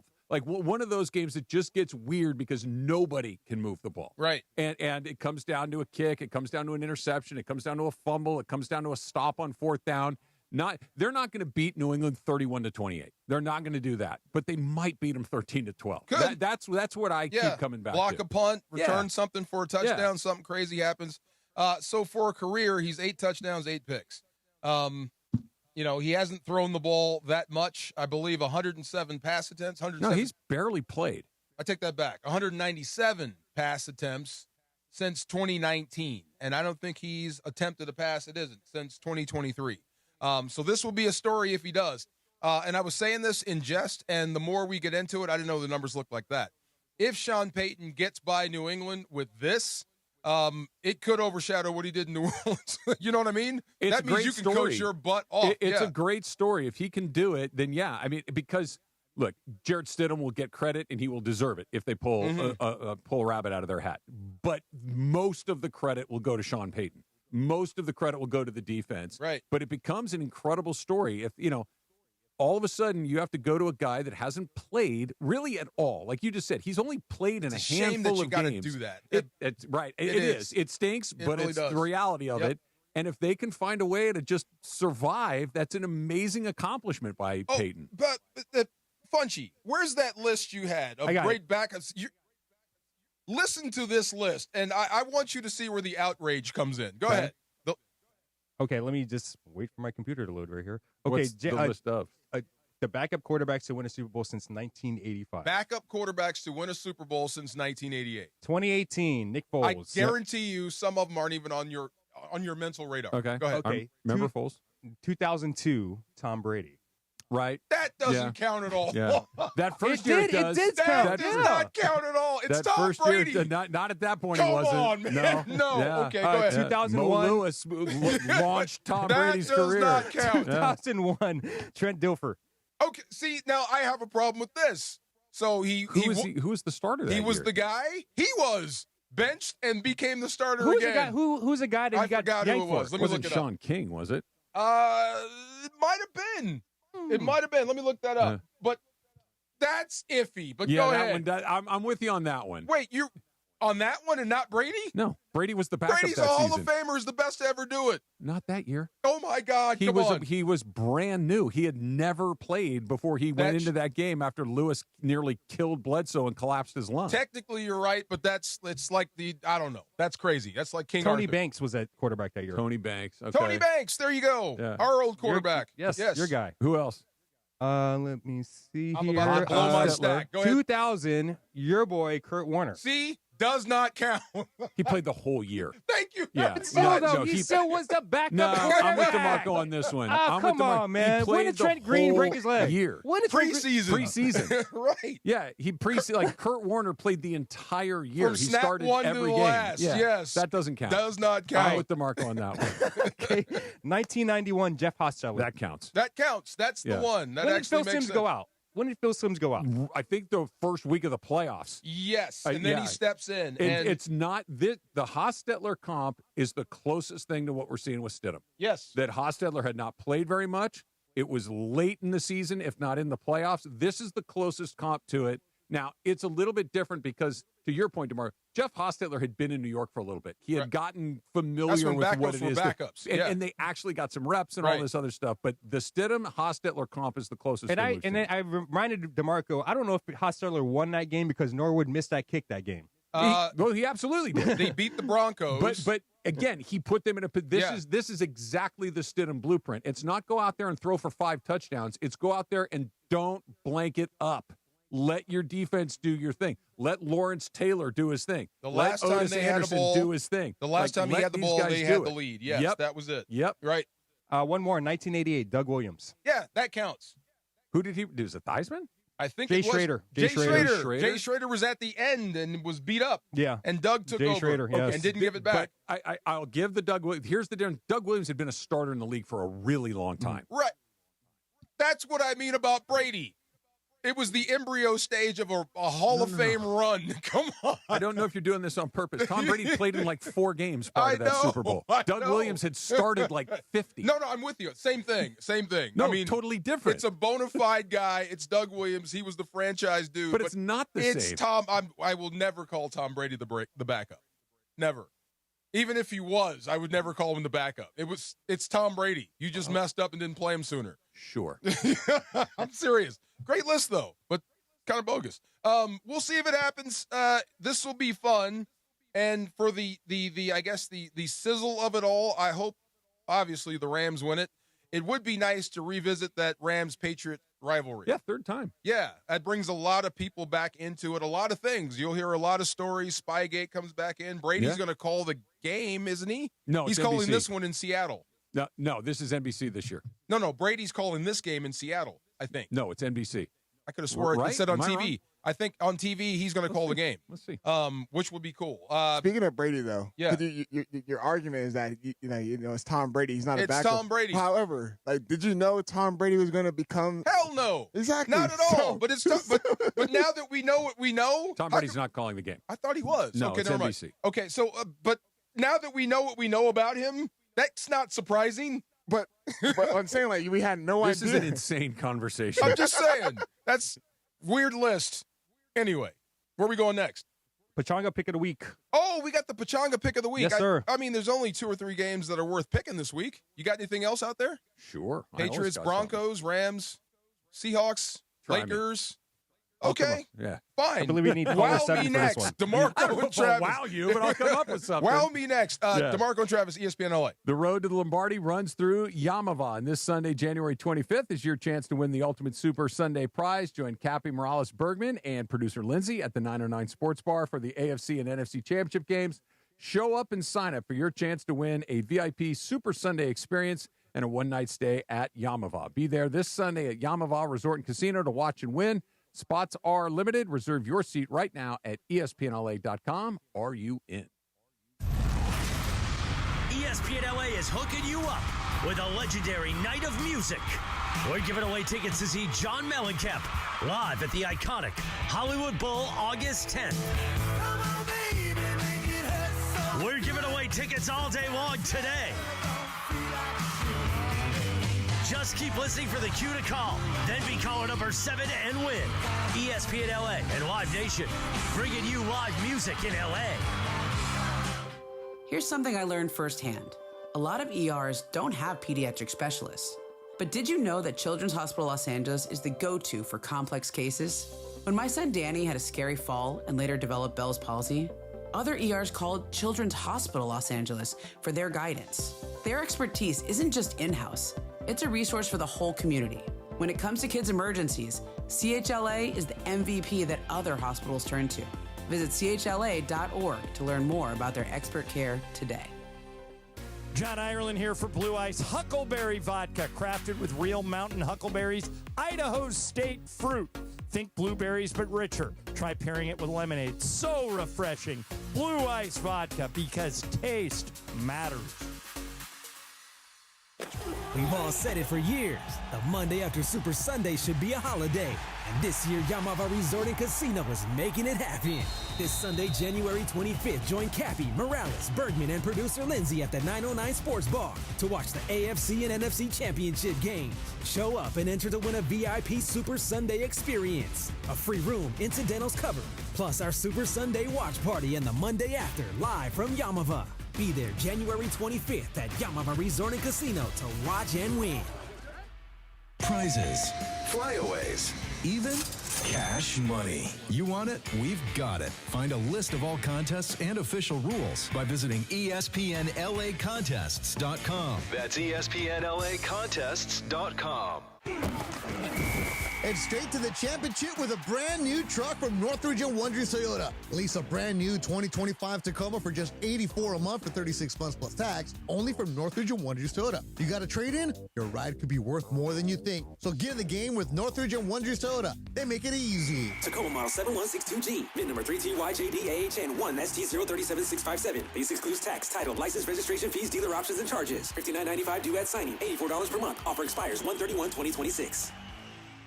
Individuals and businesses with tax problems, listen carefully. Do you feel like you're losing control of your finances? If you owe over $10,000 in back taxes or have unfiled tax returns, we can help you take back control. The IRS is the largest and most aggressive collection agency in the world, and they can seize your bank accounts, garnish your paycheck, close your business, and file criminal charges. Take control of your tax problem now by calling the experts at U.S. Tax Shield and take advantage of the Fresh Start program and new laws that may allow us to negotiate a settlement for the lowest amount possible. Our team of tax attorneys and enrolled agents can stop collections and get you protected so you can take control of your financial future. U.S. Tax Shield offers a price protection guaranteed quote to get you protected today. U.S. Tax Shield is A+ rated with the Better Business Bureau, so call now. 800-687-5192. That's 800-687-5192. U.S. Tax Shield. 800-687-5192. You're hanging out with the Rams Super Bowl champ and Sweet Tea. You got my back. Come on. No, I don't. You got my back on this. Let me be very, very clear. Yes, I do not have your back. More DeMarco and Travis right now. That's a great question. How long do you give yourself before you go to the Google when you're trying to remember? Am I by myself, or are we doing what we just did? By yourself is all day. But yeah, at for work, sure. At work, how long do you give? Instantly. Oh, really? To the Google? 1 minute. I will give myself, and we were trying to think of an actor's real name. Yes. Like we could remember the character. We couldn't remember the real actor. And then we gave ourselves the commercial break, and we cheated. Yes. Yeah. We were trying to figure out Ty Who was Burrell. Ty Burrell, Modern Family. The dad from Modern Family. We were talking about Tiffany Amber Thiessen, and I said she plays the mom. You told me it's her birthday today, Yes. Funch? Yes. Happy birthday, Tiff. Happy yes. birthday. You want to know how old she is?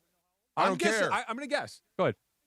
I think she's very close to our age. I'm going to guess she's 52 or 3. Wow. On the money, Travis. Yeah. 52. 52. Nice. Yeah. Kate and Alexa. I may or may not follow her on Yes. Instagram. I know. He knows what the birthday is and everything. We can watch that show anytime. Absolutely. Huge fan. So what other games are there to really care about this weekend besides the stuff.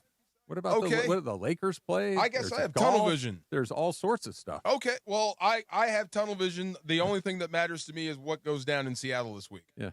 Outside of a basketball AFC game on championship Saturday. game, too? AFC championship game? Secondary. It'd be fun, to see who qualifies, to see who comes out of the AFC, but I'm thinking one game only.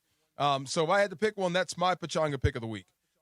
Rams, Seahawks, one more time, the rematch, the trilogy. 1 yard separates them.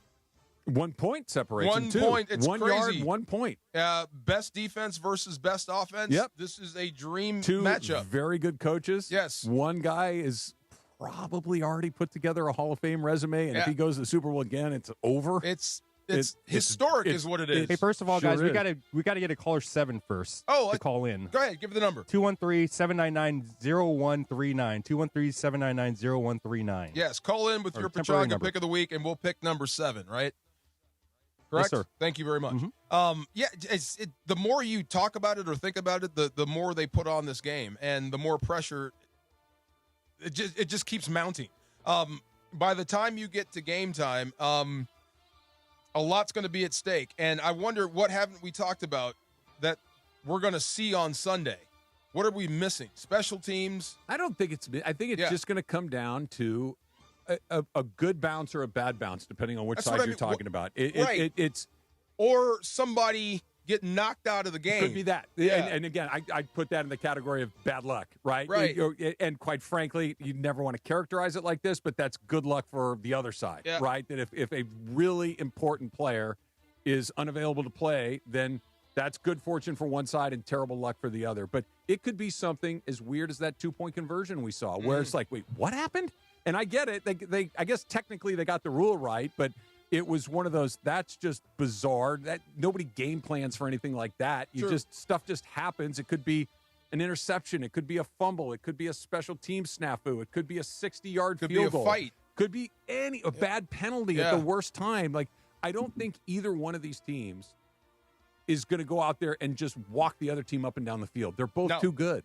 Yeah, they're both too good. They're real, like you said, 1 point. 1 yard. They separated these two teams. I would be shocked if this weren't a really close game deep into the fourth quarter. And I like the fact they let them play, too. And it should be at this point. Yeah. Unless it's egregious, don't call it. Stay out of the way. How would you take advantage of that as a player? I think that's part of the game plan. He'll never say it, but that's part of the game plan, going vertical on those third downs that drive people crazy.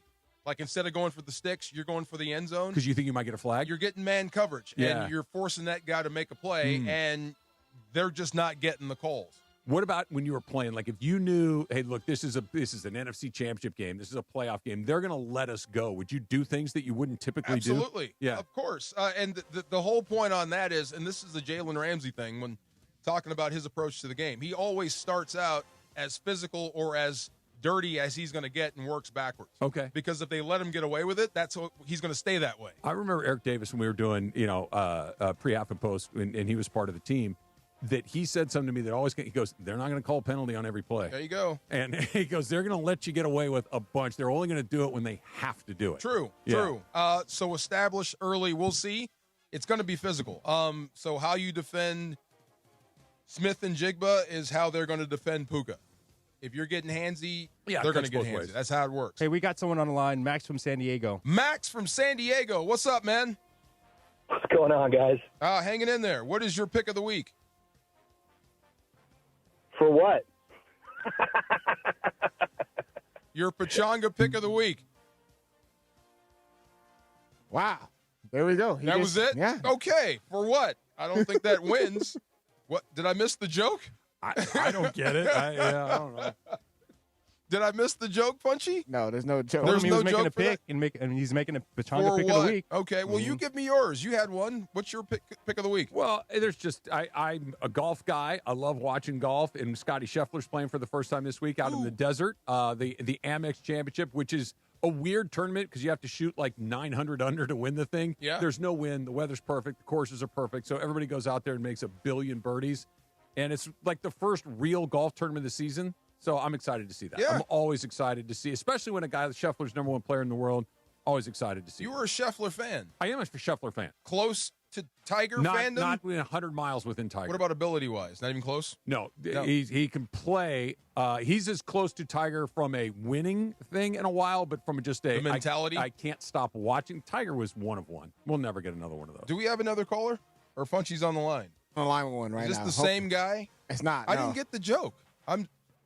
For what? I don't know. I think he was just confused what he was calling in for. Oh, okay. He heard the number and started dialing. Exactly. Yeah. We got another call. Is this a real one? This will be a real one. Andrew in L.A. Andrew in L.A., do you have a Pachanga pick of the week for us? Yes, I do. I'm going to go Rams over Seahawks, 31-21. Oh, I like that. I like that. You had me at Rams over Seahawks. That's going to be fun. To quiet that crowd.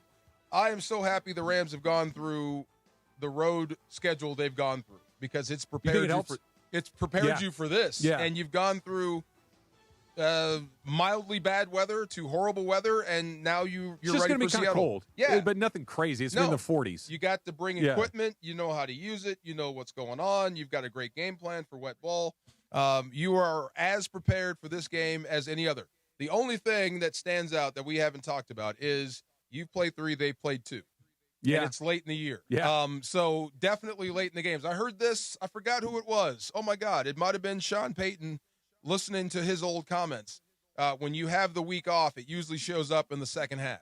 Okay. Oh, so, just for fatigue, like fatigue. Wind? Yeah. I mean, you're playing a lot of snaps, and they're not. So the second half of this football game will be completely different from the first. So I think it really starts after halftime. I think that's why this game is so much more interesting than the other one, because the other one has this variable in it that is just not what it's supposed to be. Knicks isn't playing, so the Broncos are at an extreme disadvantage, right? Right. The other two teams are relatively healthy. They're the two best teams. They're coming in there with playing their best football. Like Seattle is led by their defense. They just tore the Niners up defensively. Beat them about the neck and head. Right. Yes. The Rams are led by their offense more often than not. And they've got Puka and Devontae and Kyren and Stafford and all those tight ends that they're going to throw. I'm like, it is the best offense against it's perfect. It's exactly what you want. The only thing I would change is you'd rather have it here than there. That's it. So to bring it back to me, this does remind me of the 1999 NFC Championship game. Tampa. Yeah, because I think we beat Minnesota in the first round for our first playoff game. They should have won a Super Bowl. That team was that good. They were really good. They missed a field goal. The Minnesota team. Somewhere in that run, they missed the field goal when they should have gone. Scary Anderson is the only one he missed all year. Correct. They were good. We got through them. Beaten Tampa. They eventually became champion. I feel the same way with this team up here. The Rams or the Seattle? Seattle, definitely. Oh, okay. No matter what happens, they'll be back. That's the scary part about this. Yeah. Yeah, this is the beginning of their run. I think so, too. That's what I mean. So if Matthew Stafford plays great and Sam Darnold does not, you could force him in decision. You think so? You might be. I mean, because that will be the umpteenth times he's blown it in the playoffs. What if he doesn't blow it? What if it's just kind of mid? Then he's solidified. Yeah. If it's mid, if it's not on him, then it's mid and like the most, like it's 175 yards, it's one touchdown, one pick. It's just mid. Then that's how people feel about him anyway. Okay. He's played with he's in character. What if he has the game he had the first time they played the season? He throws 4 interceptions and he's the reason you lost. That's what I mean. Then I think your offseason is completely different. That's going to get loud up there. You got a good football team. You really do. And this You're didn't start. 14-3. You're the number one seed, and you got beat by a really good team. Are you describing Seattle or Minnesota? Because there's a reason he's here. Yeah, Minnesota was the same thing. So if he plays bad, if you stop the run, force the game on his shoulders, and he Darnolds it again, their offseason gets very loud. I think it's fascinating too what happens. You know, the Rams win or lose, right? If the Rams win, because obviously of your quarterback, there's another game, and you deal with that game. And if you win, there's a group of decisions. If you lose, there's a group of decisions. If you lose on Sunday, you know, I mean, it's hard to even kind of go back to how we felt about the quarterback situation at the beginning of the year because it's been so good this year. But he didn't play. His back was messed up. There were rumors he might not be coming back at all. He might go to. There was Giants. There was Raiders. There was all these other rumors out there. And then he just comes in and he puts together arguably the best season of his career. You're like, oh, we got the quarterback for the foreseeable. He's still 37 years old. He's played 17 years in the league. Playing great. Yeah. Did not get beat up this year. No. Yeah. Is it a Manning walk-off shot? Is it let's run it back again? Yeah. There's a million branches on that tree. Pechanga Resort Casino stay and play package. 1 deluxe room for 1 night plus $100 resort or dining credit. Play your perfect combination at Pechanga Resort Casino, Southern California's premier resort casino experience. See for yourself what made readers of Newsweek and USA Today vote Pechanga the best casino outside of Las Vegas. It's our home away from home. Good it spot. is. Oh, my God. It's It's better than that. It's a good spot. Gorgeous. Love it. That's our oasis. Visit pachanga.com for more information. We got to get back into the Lakers. Let's get back and let's stick. We have tip or no tip next? Tip or no tip. I got some defensive questions. See, you keep avoiding me. This I'm not is what the avoiding Lakers do. That'll be perfect for the 5. Next thing you know, you're going to put out an article, so I'll forget about basketball for a while. See, that's how it goes. All right, tip or no tip next. DeMarco and Travis, ESPN LA. And Travis, Hendrick's Gin. Uncommonly crafted with cucumbers, roses, artistry, imaginations, brings a flavor that's anything but ordinary. I got my pen. What's the next recipe? All right. Okay. So you get a watermelon, obviously. Cube it up. Okay. Put it in a food processor, a blender, or whatever you got. Right? Okay. Blend it up and then strain it so you get all the Gotcha. the stuff out. You just get the juice. Okay. Okay. So now you got a little juice. We're gonna muddle a little jalapeno with that juice. A little bit of simple syrup because the watermelon's really sweet. Okay. Gin over ice with a sprig of mint. That sounds terrific. Sprig of mint. It is. Do you have a name for that? No. It's all up here. Call that the D4. That can be the D4. Now, let's make that the D4. I like that. See, this is how we're getting crazy with this. The official gin partner of SoFi Stadium and your Los Angeles Rams. We're inviting Rams fans everywhere, especially this weekend. This is a great time to make the D4. Elevate the cocktail lineup. Make every game day refreshingly unique. You can find your next winning drink play at hendricksgin.com or just use the D4. Please drink the unusual responsibly. Hendrick's Gin, 44% alcohol by volume. Imported by William Grant & Sons, New York, New York.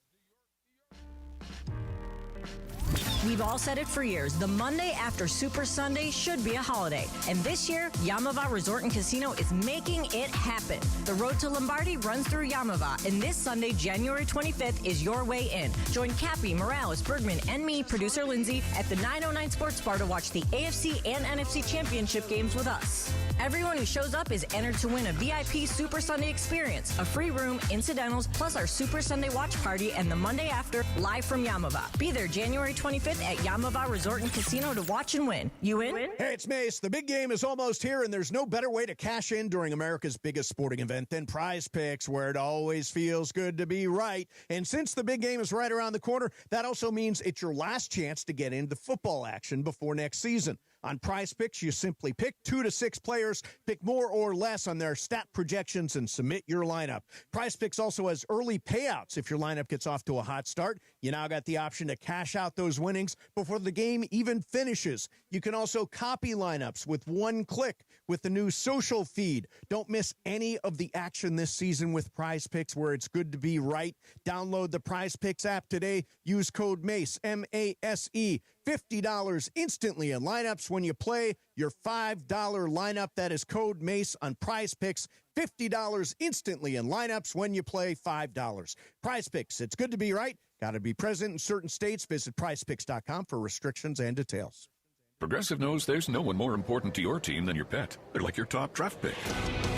And it looks like Chuck has selected Pepper the Corgi. Bold pick there, Deborah. Yeah, Red Pepper has a high ceiling for sure, but he does have a tendency to bark at every tree. Yeah, he brings a lot to the table, but also takes a lot off of it, especially when it's been left near the edge. Nothing left to do now but suit him up for the dog park.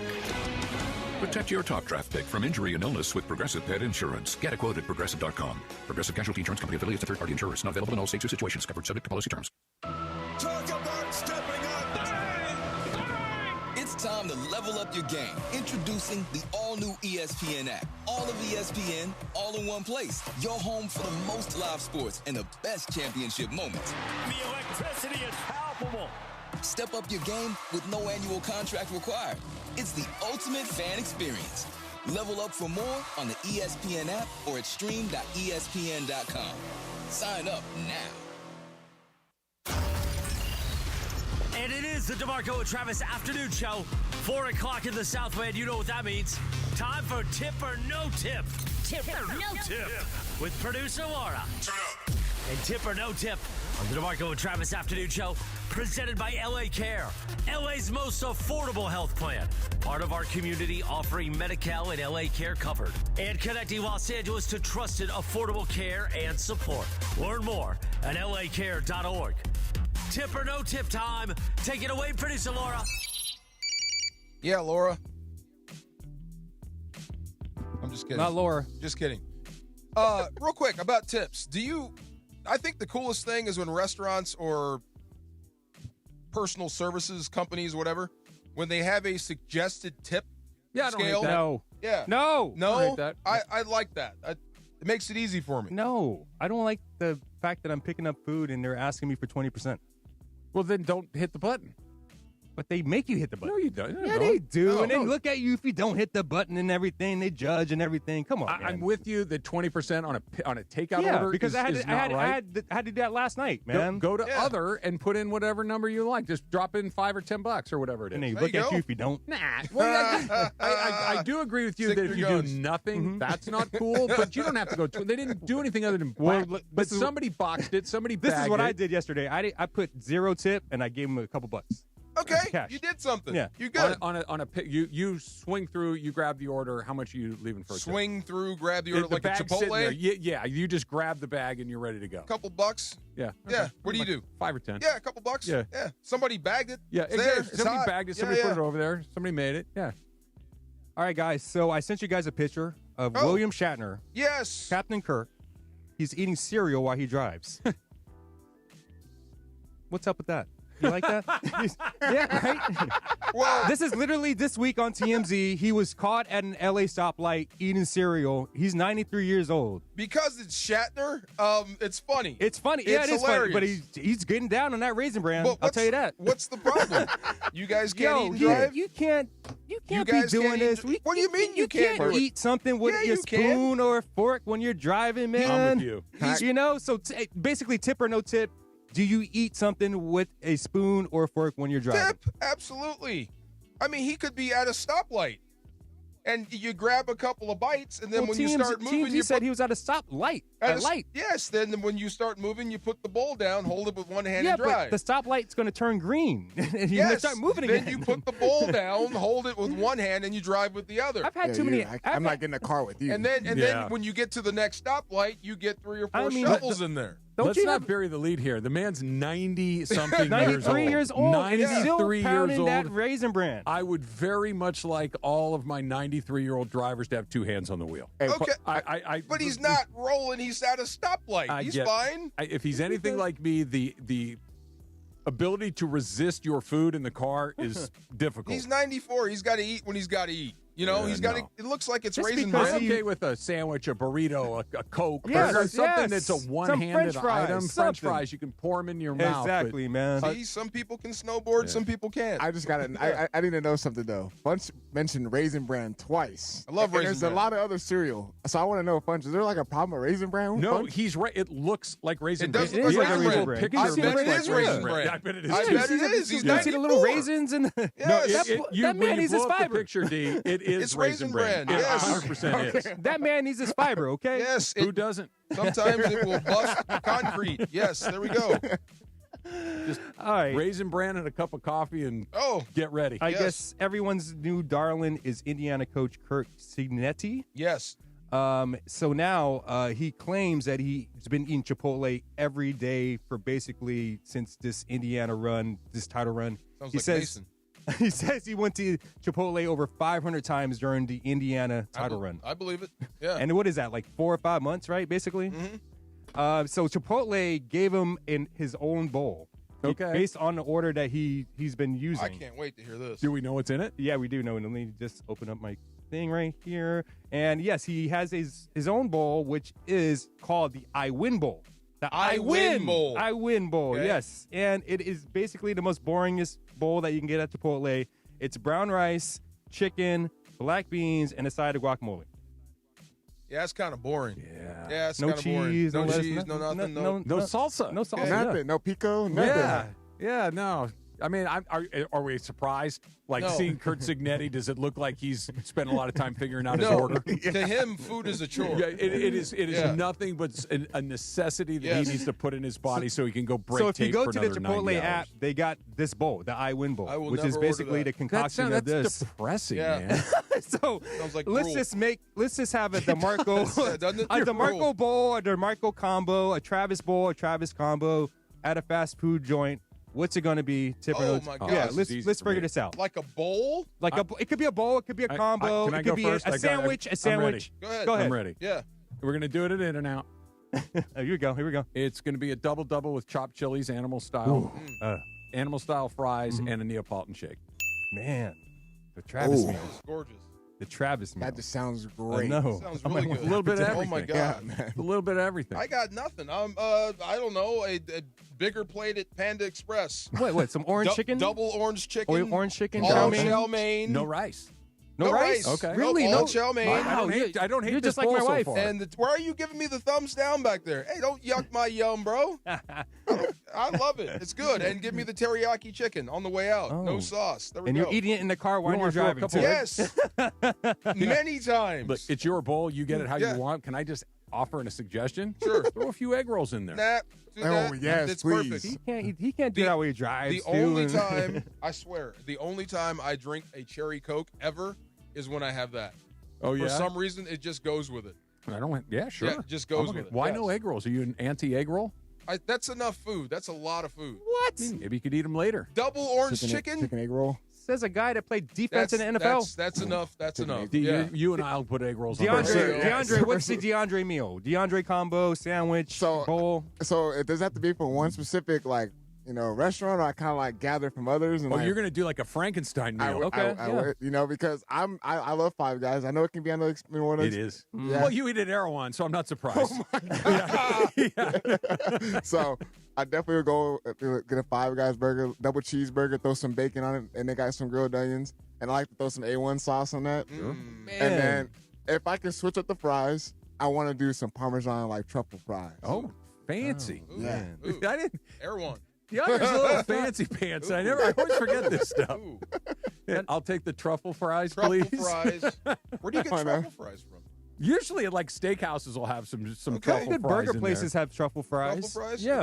Okay. I like good food. I like going to nice restaurants, but one of the things that really food people like is truffle.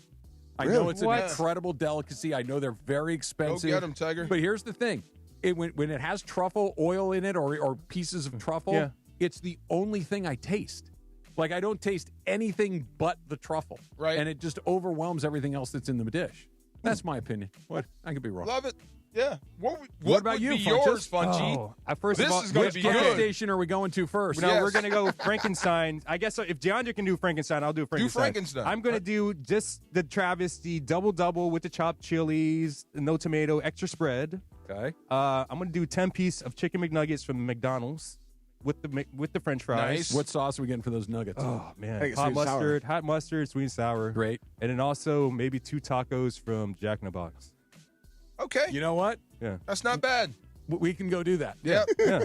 I'm in on that. Yeah, That's too much food, but It's- I'm I mean, in and you on don't it. have I to know eat in where one you're going sitting. before. You can pass out after you eat it, I know exactly where you're going before. Yes. That's one of those you take that last bite of that taco and you're just instantly in a bad mood.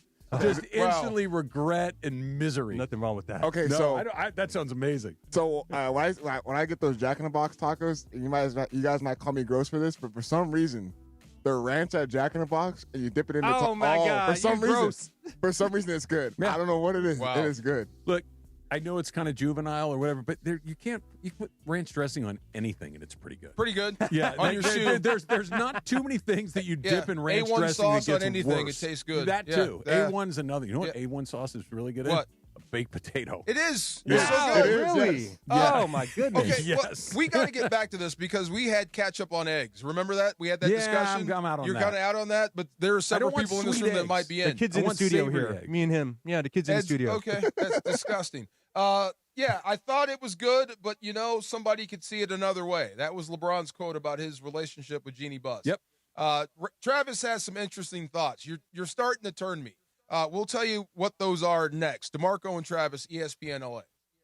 And Tip or No Tip is presented by LA Care, LA's most affordable health plan, part of our community offering Medi-Cal and LA Care covered, and connecting Los Angeles to trusted, affordable care and support. Learn more at lacare.org. The home of the Lakers, and now the home of the Rich Eisen Show. Weekdays 9 a.m. to noon, KSPN Los Angeles, a Good Karma Brands radio station. Your Lakers, your season, your home. Tomorrow night, The Grammy road trip makes stop number 3 for a Western Conference throwdown in Dallas. Rui to LeBron, slam dunk. They forgot about LeBron, and he made a beautiful cut down the middle and dunked it. It's Lakers versus Mavericks. Coverage begins tomorrow night at 4 p.m. The Lake Show lives here. 710 ESPN and the ESPN LA app. We've all said it for years. The Monday after Super Sunday should be a holiday. And this year, Yamava Resort and Casino is making it happen. This Sunday, January 25th, join Cappy, Morales, Bergman, and producer Lindsay at the 909 Sports Bar to watch the AFC and NFC Championship games. Show up and enter to win a VIP Super Sunday experience. A free room, incidentals covered, plus our Super Sunday watch party and the Monday after, live from Yamava. Be there January 25th at Yamava Resort and Casino to watch and win. For a century, the Genesis Invitational has stood as one of golf's greatest stages, where the game's legends make their mark and history is written. It's official.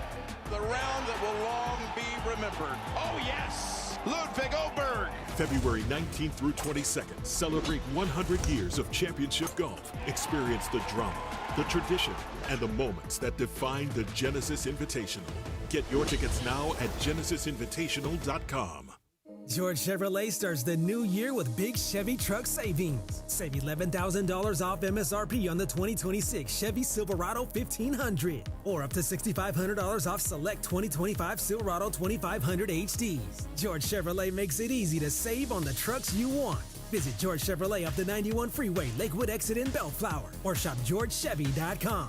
Chevrolet, together let's drive. Discounts off MSRP on select models. Ends 2/2/26. Call 866-949-4805. Yo, real talk, real sports, real LA. Yo, what's up? It's Will I Am, and you're locked into DeMarco and Travis on ESPN LA. Afternoons with DeMarco and Travis rolls on. Back to the guys. Small world, all the friends know of me. Young bull living like an old geese. Quick release the cash, watch it fall slowly. Frat girl still trying to get in. We're just talking about fast food again. It just tastes so good. You know what's going to happen? Here's the problem. It just tastes so good. It does. Yes, it does. I miss the McDonald's breakfast. Oh, I need you to look over your left shoulder. What's on my left shoulder? That guy's coming back. Oh, I know. Yes. But tell me that wasn't just joy going to a Jack in the Box in the morning. It is. Ultimate breakfast that sandwich. Guy really liked food in a bag through a window. That guy ate a lot of that stuff. Yes. And now he doesn't. Well, He misses I just want to know, though, what is the problem with ketchup on eggs? It tastes sweet. bad. No, it's good. It doesn't I'm telling taste you. good. You don't have to put too much. Just It's a little terrible. bit, get a different taste. It doesn't go. I don't want sweet eggs. I want savory eggs. There you I'll go. do salsa. I'll do hot sauce, but I don't want my ketchup sweet, and I don't want sweet eggs. I'm not throwing my eggs out if they touch ketchup on my plate, but I'm not putting ketchup on my eggs. There's sometimes, if I have like waffles or like pancakes, I even put syrup on the eggs a little bit. Yeah, that's fine. No. If it touches, it's No. fine. I'm not putting it Need on the segregation. eggs, but if it touches, Need some segregation there. That last bite, right? If it's got some egg it's in it. there. Yeah. It's got Yeah. some egg in Now, it. if I got sausage links or patties, I'm running it through the maple course. syrup. There We're we doing go. that. Yes, of See, course. We're making Yeah. everybody Oh, my hungry. goodness. We're Yes. doing that. Does breakfast food count as fast food? I've been told that if you're going to eat fast food, Yeah. the breakfasts are the least lethal of the options. I think we should leave Well, breakfast I'll be fine with out. the McGriddle from it. those are so Oh, my good. God. I have never had a McGriddle. Oh, my God. You What? never You had a Never. McGriddle? I have never had a McGriddle. Ah. Don't they make your hands sticky? Maybe a little That's bit. why I don't want it, let me- right? here's the best explanation. Yeah. It is an egg McMuffin, but instead of an English muffin, it's made with little pancakes. It's a pancake. Yeah, It's- okay. With a little syrup in it. Yeah. Again, I'm with you on the sweet. I want my savory. I'm with you. A sausage McMuffin with egg is perfect. Don't change a thing. And you get a little salt packet on the side. Right. Just a little. There you go. See? For He real? knows. Oh, I'm going to try that out. He knows. yeah. He knows. Because McDonald's isn't salty enough as it is. So, do you think the Lakers are the biggest drama show in sports? No. The Cowboys are right up there, or number I one. think Cowboys are number one. But you don't hear this many stories coming out of Dallas. Usually it's all one guy. I mean, it is one guy, but yeah. he never stops. He is an endless content machine. Okay, Philadelphia is the newbie. There's a lot of stories about them. I guess yes. Buffalo's But- a little nutty. Yeah, but the Eagle dysfunction is mostly football related. Like Jerry does crazy stuff where he talks about his coaches. He like that Pictures whole thing get released, right? Where they're hiring the new defensive coordinator, and he basically just steamrolled his coach in front of everybody. Like it's funny, it's dramatic, it's confusing. The Lakers stuff it's occasionally about basketball, but it's about the soap opera that goes along with it. It is. It's Hollywood entertainment. It is. The article was written yesterday. Interesting. It's very interesting, and we knew it. The Lakers had to play the Clippers. They lost, but the story is LeBron had to answer questions about his relationship with Jeannie Buss. We have his answer. Quite frankly, I don't really get involved in that or the reports or whatever the case may be. I've seen a lot of it, obviously, but I don't really care about the reports, to be honest. You guys know me. You guys know since I've been here in my 8th year here, been in this league 23 years. There's going to be another article tomorrow, especially involving me. And at the end of the day, when I came to this organization, my whole mindset was about restoring, excellence, and the things that I've seen growing up, with the Lakers. Obviously, I didn't get an opportunity to watch the Showtime, but I know the history. And then in the early 2000s with Shaq and Kobe, and then what Kobe did, and, those couple runs with him and Powell. So, my whole mindset was like, how can I get, that feeling back to the Lakers organization, and where, when the Lakers and the Knicks and the Bulls and, the Celtics are good is great, So, and I was able to do that along with, our 14, 16 other guys winning a championship, bringing a championship here, that's always been my mindset. So, quite frankly, I don't really care about articles. I really don't. I don't care about stories. I don't care about podcasts and all that type of shit. It don't bother me. I'm 41 years old, and I watch golf every day. I don't care about an article. I don't care how somebody feel about me. If you know me personally, and then you know what I'm about. These guys know what I'm about, and that's all that matters. I don't get off my lawn, says LeBron. I do like where he said all he do is watch golf. That's fun. Love it. We could get along. I could go over to his house. We could just sit there and watch golf together. That sounds fun. So he says a lot there. And the one thing that popped to me was he mentioned Showtime. He mentioned Shaq and Kobe. And he tried to say that he was trying to bring that back to the Lakers and Laker fans. And I think he said something to the effect of, I did that. So my first thought was, opinions vary. So then I thought, really, I did. L.A., what say you? Well, he's. What does L.A. say? Because he's talking to everyone. Let's do a poll of the room here. When I tell you guys and DeMarco, I'll start with you because you experienced it firsthand the way that I did. When you think of Showtime, what do you think of? Magic. Okay, winning, winning, multiple champions. There you go. Yes. Okay, you guys. What about Showtime? What comes? Okay. Championships. Championships, S plural. With an S. Kobe and Shaq, what do you think of? Winning, back-to-backs. Right. Yes, Powell and Kobe. Same thing. Winning. Yeah, I know. This has been not that. Now, they won? Yeah. Were they unlucky that it was in a pandemic? Yeah. But the Showtime era, they went to the finals 9 times in the 80s. Right. Okay? They went to the finals 3 times in a row with Shaq and Kobe. They went to the finals multiple times with Kobe and Powell. Mm-hmm. The Lakers have been to the finals once with LeBron James, and it was weird. I'm not saying it's less than, but it was just an odd set of circumstances. So he didn't get it back to what that was, and I don't blame him for it. That's not his fault. That's the Lakers' fault for not providing him with an environment. Isn't that part of the article? Because the part of that was the Westbrook deal. Yes. That he never kind of copped to. Yeah. Yes. And so I think that now, again, I don't blame LeBron for the Westbrook thing. The Lakers should have said, I hear you, but we're not doing that. Here's why. That you're going to have to say no to some people every once in a while. And that was LeBron's fingerprint. He did kind of skate on that, though. He did. He absolutely did. He absolutely did. But again, if the parent lets the kid run across the freeway, of course, that's on the parent. Of course. You know. So, but I don't think he's right about that. But I also don't think that he has been given exactly what he needs structurally. No, it wasn't just him, and it wasn't just them. It was a kind of a combination of both. Agreed. But the other thing about what he said about Jeannie Buss, and he's right. There's going to be another article written about him. There's always articles written about LeBron James. Right about that. When you think about it, isn't he wearing a patch because no one has been this far? Mm-hmm. It's like a planting a flag on the top of a mountain. Yeah. No one's been this far in the NBA.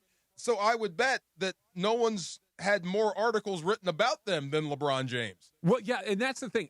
This article wasn't about LeBron. I understand he got dragged into it, but he didn't do anything wrong, in the most literal sense of the word, but he got dragged into it because of the drama surrounding the Buss family. And somebody, I think we could probably draw a fairly straight line to somebody that was trying to make her look bad, told the story about, well, Jeannie didn't like the fact that LeBron, about the Westbrook thing that you mentioned, about the fact that he got a lot of credit for choosing the Lakers, not the Lakers drawing him in. And that she thought about maybe not extending him at some point. And that's the part that I think you have to take with a grain of salt, because somebody clearly is trying to position that in a certain way. My thought on that is LeBron helped them.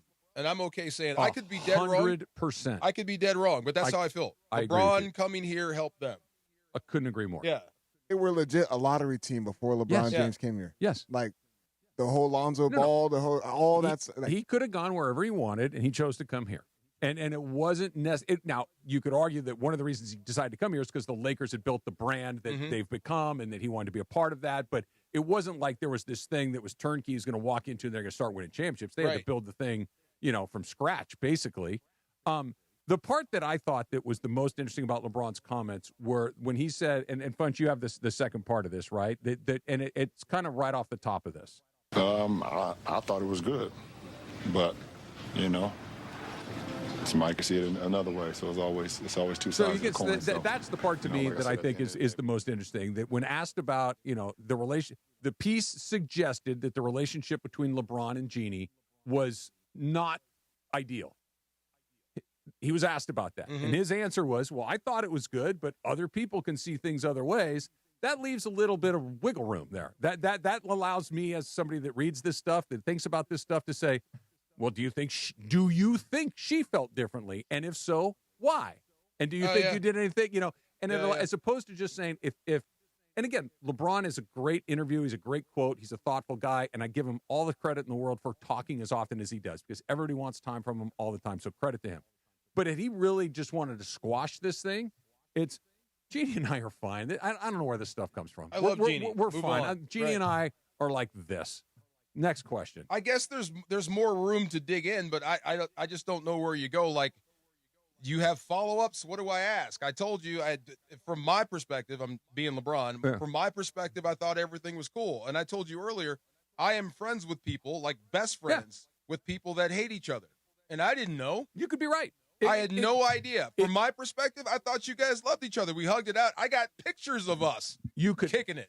I never liked that blank and blank. It could be exactly that, or it could not be. Right. And that's why I think the idea of more questions, as opposed to just saying, even if it's not true. Yeah. Even if it's not true, I don't know where this stuff comes from. My relationship with Jeannie is great. Yeah. There's no follow-up to that. Yeah. What he did say allowed for some. Now, I think we're really close to this thing being in the rearview mirror. I don't think it's a big deal. I was just going to bring up that tweet by Shams today. He said, what you're watching is a breakup. This is a breakup between player and team, and you're going to watch this all the way out the door. Yeah. But while this is going on, this drama is playing out, that's worth anything that's going on in Hollywood. Is there Hollywood still? Because I know they moved out. Yeah. No, they don't. They don't they're make all movies still up there here. anymore. They just don't make the movies here anymore. They make them in Atlanta and Vancouver. Yeah, now. a lot of places. But I mean, also Louisiana. And Louisiana too. Yeah. A lot of stuff going on. But I mean, what's happening on the floor has to matter. Yeah, sure. Right. And this is the thing. Like, what are we supposed to do? Just keep watching this team not win? Yeah. Because it's only going to get tougher from here. I mean, what did you think last night, DeAndre? You're down by 26, which is horrible, but you closed the gap to 2. So that's admirable. Okay. It still ultimately ended up in a loss to the Clippers. What I think about that game is, how about you sustain this effort and bring it into the first half? It doesn't have to take a whole half to figure out and make adjustments. At some point, we're going to have to share the basketball. There's got to be more fluid offense. There's got to be more of just not standing around watching Luka Doncic try to go one-on-one every single time. What was wrong with the J.J. Redick quote about trust the pass? Was that a shot at Luka? Is that how you took that? Yes. Is that how you took that too? Yeah, he called him out. Any kind of veiled shot is going to be one at Luka. I don't think it was veiled. It was direct. It was Luka needs to trust the pass. Why would Luka trust the pass? That's not what this team is about. This team is about him scoring 40 a night. I understand. What are we passing to? What he's saying, I believe, is that the ball does need to move, that as often as Luka has it, as great and talented as an offensive player he is, the ball does need to move on occasion, and that sometimes you are going to have to trust the pass. Sometimes you are going to need to move it, even if you can just get it back later. That the Lakers, when they're at their worst, they just standing around. They're watching Luka do his thing. And now, can Luka pull him out with that? Yeah, occasionally, but sometimes you need to move. I think that's what it is. And I don't think this was his opening salvo, like, hey, let's move the ball. I'm sure he's done it privately. I'm sure he's done it at practice. I'm sure he's done it one-on-one. I'm sure he's done it as many ways as he can. He's like, no, that's working. I guess I'll try this. I told you, I keep telling stories about this guy, Leslie O'Neal, who should be in the Hall of Fame, but if he cared, he would be in. He just does not care. He was a great football player, but could care less about the rest of the stuff. And I learned some stuff from him, good and bad. One of them was he could recognize what type of team he was on the minute he stepped foot in the building. For better or worse? For better or for worse. Yeah. Like, this team actually has a chance to win. You'll get good, Leslie. This is a joke, and everybody and no one knows it but me. You're going to get that lesson. Okay. You know what I mean? So, Luka with the passing, it's like, you want me to do what? Pass to who? Why? The best option for us to win is for me to keep shooting. I get you want to implement some sort of system. But when we get down to it, it's me and this rim. Yeah. And maybe LeBron, and when we get Austin Reeves back. The problem is not that he doesn't pass. The problem is not that he takes too many shots. He's their best offensive player. The problem is they don't play any defense for long enough periods of time. That's, yeah. And kind of going back to what you said at the beginning, I think, is, what are you supposed to do? I get the frustration, but sometimes you just have to let the frustration be. The answer to your question is, yeah, you let this thing die a natural death. Whether that is in the first round, the second round, whatever it is. Like, you can keep it hooked up to life support if you want, but we're not getting any better quality of life. Like, let this thing run its course. I'm with let you. it run the course with LeBron James. Now, I'm looking at it through a football lens, and if it's over, if it's dead, and I hate to use the word tanking, but the last thing I'm going to do is put out some valuable assets on the field if this is what we're about. Yeah. But it doesn't seem like that's with basketball. And I think I've asked you this like 4 or 5 times, DeAndre. What's the point in having him out there? Are you wasting Luka? As far as just by playing him, period. I don't know if it's going to be like this, and it's not going to really matter. You're not. Why not save your bullets? No, you're not wasting him because he still does things spectacularly offensively that you're going to need. He still can. I mean, look, we've seen that shot that he took on that left wing, and he was able to cut the lead down to 2. And that was a late in the shot clock. We're like, okay, but he has the ability to get like Travis said, get him out of certain situations. That was one of those situations where they cut the lead down to 2, but. You know what you're getting into with him as far as on the defensive end of the floor. He looked great this offseason. He got in fantastic shape. But I talked about it on the show this morning. And what show? Lakers Talk Daily, which you can catch on ESPN Los Angeles YouTube channel at 11 a.m. But that there's no one holding each other accountable. Like, you know what I mean? Like, that's true. There's certain guys on the team where you can kind of pull aside and talk to, hey, like, get in this position, get in this spot. JJ said that. I never thought about the roster construction. He said he's talking about his own team. It's full of free agents and guys worried about their future. That's hard to coach, man. Very. Yeah. Very. And kind of going back to what you're saying, too, is like, why? Because they're not a bad team. Like, it's not like they're in the lottery. They're not a team. Like, if they were in 14th place in the Western Conference, I think what you're talking about would be a far more reasonable option. Like, hey, listen, but they're not. They're going to go to the playoffs. You think? Okay. Yeah, I do.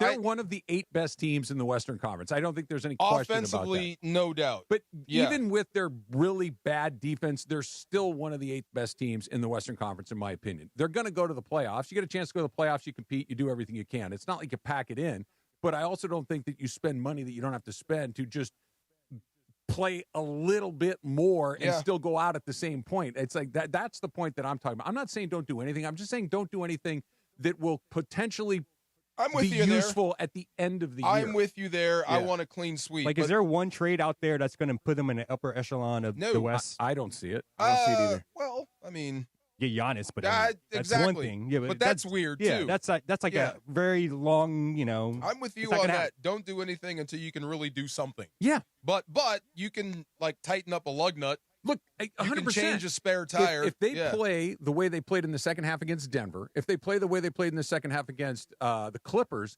that is good enough to be interesting. Right. That's good enough to be, hey, let's take our shot and see what happens. But that we can literally point to a half here and a half there. That's not good. Yeah, that that's it true. stands out the way that it does. If that you can name the days they play defense, that's not good. You know what's fun? And I know people hate him, and he's the top 10 scorer all time. I love watching James Harden. I know you do. I do. I love watching. He is so quick and just so nasty. He put Luka on skates. Oh my God. And that's what I love when they go at Luka, and they do. They try to embarrass him. He comes right back at him, and he does stuff that you can't stop. Look, he's not a good defender, but he's not a wuss. Not at all. He's calling for the ball. He's nobody's punk. Like he's going to keep firing. He's going to hit you back. And by the way, this all ties in as far as what we heard last night after the game with LeBron James' response to the article, and then the whole situation with Luka, and then you see how the Lakers' energy and effort was in that first half, and they looked better in the second half. But all this ties in because you listen to the broadcast, you listen to what Dwayne Wade is saying. Dwayne Wade is literally sitting there on the sideline calling the game, and he's saying, like, this is a team right now that doesn't have no togetherness. This is a team right now, you can tell there's a lot of outside distraction. There's a team right now, they're not playing together. They're like, if he's saying that, and he's seen it, and he's only probably, watch one Laker game, if that, because he's constantly doing stuff, like, if he's seeing that, everyone else is obviously seeing that. That's why I don't think this team is a lock to make the playoffs. It could go the other way really fast. That's what I mean. I think that they're playoff proof because of Luka. You know what I mean? Like, I think that's how good he is. Mm-hmm. They're playoff proof, assuming his health, knock on wood, assuming his health. I just can't imagine them falling enough to where they're not one of the top 8 teams. I'm with you, and that puts JJ in a tough spot because your only chance is him. Yeah. So the last thing you want to do is start calling him out for not passing. That's what I'm saying. I don't think there's a lot of harm in it. I'm sure this is not. If it is directed at him, which almost surely it was. It. Yeah, I mean, he said it. He literally said the ball. He said his name. Yeah, yeah. I mean, the ball's in his hands majority of the time. That's what he said. Yeah. So Luka's not like, wait, people don't think I passed. It's not the first time he's ever heard it. He knows, and he probably went in one ear out the other. Like, I'm going to go do my thing, and that's fine. But JJ's also got to try to coach the team. Of course. I'm not saying it's going to work, but he's got to try it. Of course he does. Of course he does. It's still so funny when I think about LeBron and old and then Sean McVay as not, and they're almost the same age. Yeah. He's the coach, not the player. I know. It's just weird. If Sean McVay were the quarterback, then we'd be having a different conversation. Stafford ain't that far behind. I know. We were talking about that. So either way, no matter what happens, I guess there's an offseason of questions that need to be asked for or answered for both teams. Mm-hmm. Stafford has played like gangbusters, MVP. If he says, I want to run it back, I'd give it to him. Of course. Yeah. I'm sure a lot of people would feel that way. Okay, but what are the economics of that? Is he going to want more? I get Who do it. we have to sign? I know. What is that going to cost us? I'm not saying there aren't ripples on the pond. Right. There are. Yes. In the NFL, if you don't have a quarterback and a really good one, you're kind of cooked. If Sam Darnold wins, that's a crazy offseason. It is. Yeah, for the Rams. It really is. It is. I agree with that. If the Seahawks lose, that's a crazy offseason for them. Stick with the Rams for a second. Yeah. Hopefully this is an intellectual exercise and not one in reality. Yeah. But it's coming. Assuming they lose, but he just won can you really win the MVP? And if he publicly says or makes it known, I want to keep playing and I want to keep playing here, doesn't he have to kind of come back? I'm sure he's going to say that, and they all do. And you watch boxing, right? This is funny. When they're doing their post-fight interviews, and I'm talking about how I knocked the guy out, I had great training, great this and that. And then it always turns to who do you want to fight next? Mm-hmm. Do you notice that's when the promoters move in? Sure. To make sure you don't say something crazy? Right. Right. Only in America. Only in America, right. That's when they start talking because you never know. They don't know what the business model will hold. You've got to pay 50 other guys. I'm not saying it's easy. You want to be competitive for years to come. I totally understand. You don't want to get caught up in the emotion of things. yes. And if I'm the player, I'm going to make it emotional. Yes to all of that. But if I'm making a list of guys I got to take care of, he's at the top of the list. Of course. Yes. And you have. And I will figure it out from there. And you have. Yeah. Look, we'll see what happens down the stretch. You can make yourself invulnerable, and it is possible. You can.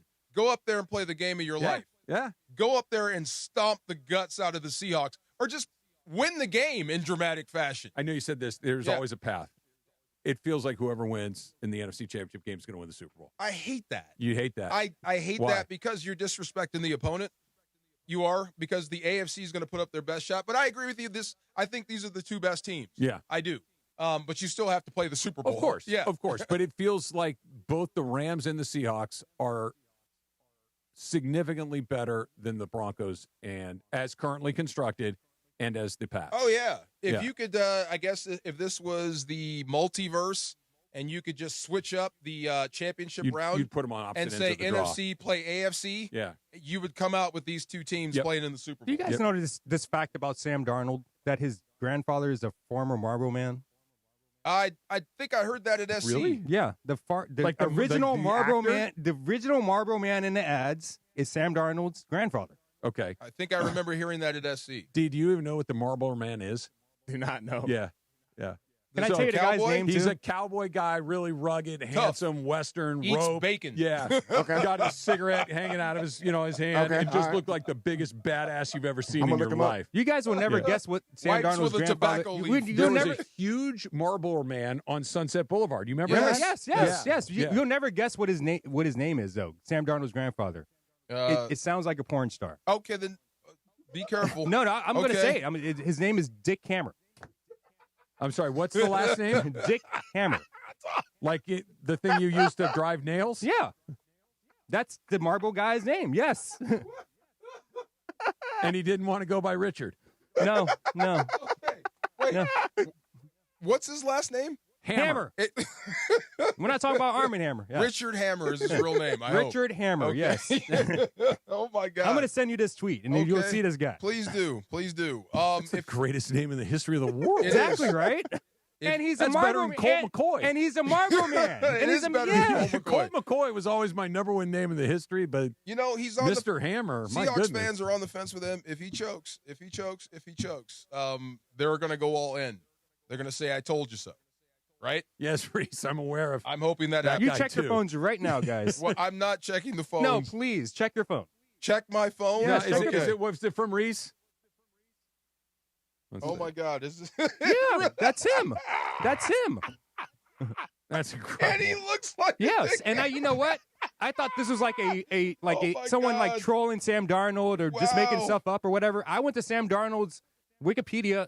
Sure enough, this is his grandfather. That's what I'm talking about, Funchy. Gramps was tough. Yeah, he you take was. a punch. Yeah. You Yeah. can take a punch. God, there was nothing but cigarette ads on the in magazines, on billboards. Oh, and yeah. When's the last time you saw a cigarette ad? Forever. They were I trying can't to get remember us. the line. Well, magazines don't exist. I No. don't think you No. can put them on billboards anymore. You know, the one that got me was the camel. Oh, Joe Camel. Joe It Camel. looked Oh, no, like it a does. cartoon. That one got me. Yeah. Yeah, I think that was the first Mine Were you was, cigarette I had. you a mine was Camel man? Newport. Newport was like everyone was having fun. When they were, Yeah, everyone was laughing. yeah, everyone was Yeah. laughing. Just How many cigarettes have you smoked in your life? About 4. Yeah, That's all I got. Probably 2 more than me. Yeah, Yeah. that's all I got. It's One gross. in the closet because I wanted to try it. In the house? In the house. Ooh, that's a mistake. Thinking no one could smell it. Yeah. And then one behind the house. Did with either the of kid. your mom or dad smoke? No. Okay. Heck no. Yeah. No. Yeah. The whooping I got for the cigarette in the house. Oh, my God. I think I've smoked 2 cigarettes in my whole life and The whole regretted thing? both of them. No, probably not even the whole thing. Disgusting. Yeah. Anybody smoke back there? No?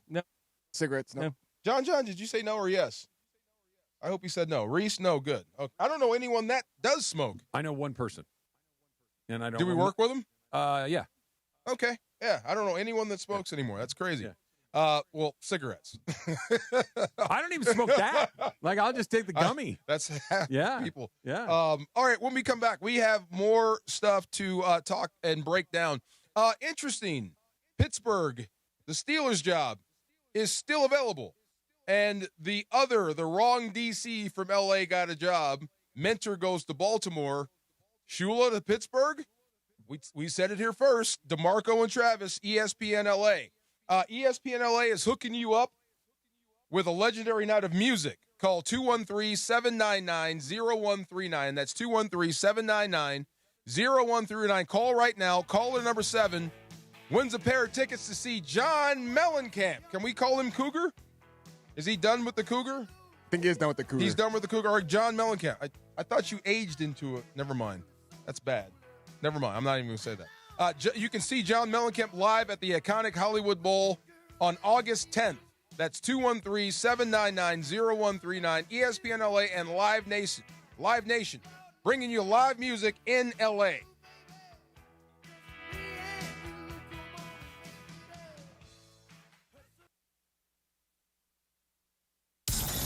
Your Lakers, your season, your home. Tomorrow night, a Grammy road trip makes stop number 3 for a Western Conference throwdown in Dallas. Rui to LeBron, slam dunk. They forgot about LeBron, and he made a beautiful cut down the middle and dunked it. It's Lakers versus Mavericks. Coverage begins tomorrow night at 4 p.m. The Lake Show lives here. 710 ESPN and the ESPN LA app. John Ireland for Blue Ice Vodka. Blue Ice's double espresso crafted with Arabica coffee makes the perfect espresso martini. Just shake with ice and pour. Soft, smooth, and delicious. Blue Ice Vodka, because taste matters. Good Karma Brands is proud to be an equal opportunity employer, providing equal employment, development, and advancement opportunities to all teammates and applicants. To learn more about careers with us, please send an email to talentacquisition@goodkarmabrands.com. That's talentacquisition@goodkarmabrands.com. Coverage and content of the 2026 College National Championship on ESPN LA is presented by Pechanga Resort Casino. Plan your perfect combination at Pechanga Resort Casino. See for yourself what made readers of Newsweek and USA Today named Pechanga the best casino outside of Las Vegas. Visit Pechanga.com for more information. And straight to the championship with a brand new truck from Northridge & Wondrous Toyota. Lease a brand new 2025 Tacoma for just $84 a month for 36 months plus tax, only from Northridge & Wondrous Toyota. You got a trade-in? Your ride could be worth more than you think. So get in the game with Northridge & Wondrous Toyota. They make it easy. Tacoma model 7162G, VIN number 3TYJBAHN 1ST037657. Base excludes tax, title, license, registration fees, dealer options, and charges. $59.95 due at signing, $84 per month. Offer expires 1/31/2026. My name is Whitney Allen. I am a widow. My husband, Ryan, died. We never thought in a million years we'd have to use life insurance. The unexpected happened. With Ethos, it is so fast and easy. It's 100% online. You can get a quote in seconds, apply in minutes, and get same-day coverage. No medical exams, and you can get up to $3 million worth of coverage through Ethos. Get your free quote at ethos.com/game. That's ethos.com/game. Time spent on application may vary. Online health questions required. Rich Eisen here. LinkedIn Jobs is stepping things up with their new AI assistant so you can feel confident you're finding top talent. Get this. Employees hired through LinkedIn are 30% more likely to stick around for at least a year compared to those hired through the leading competitor. Hire right the first time. Post your job for free at linkedin.com/Eisen, then promote it to use LinkedIn Jobs' new AI assistant, making it easier and faster to find top candidates. That's linkedin.com/Eisen to post your job for free. Terms and conditions apply. And promote it to use LinkedIn Jobs' new AI assistant, making it easier and faster to find top candidates. That's linkedin.com/Eisen to post your job for free. Terms and conditions apply. This is the afternoon show with DeMarco and Travis. We're all here. We're all ready to go again. What's happening? How's your butt? More DeMarco and Travis right now.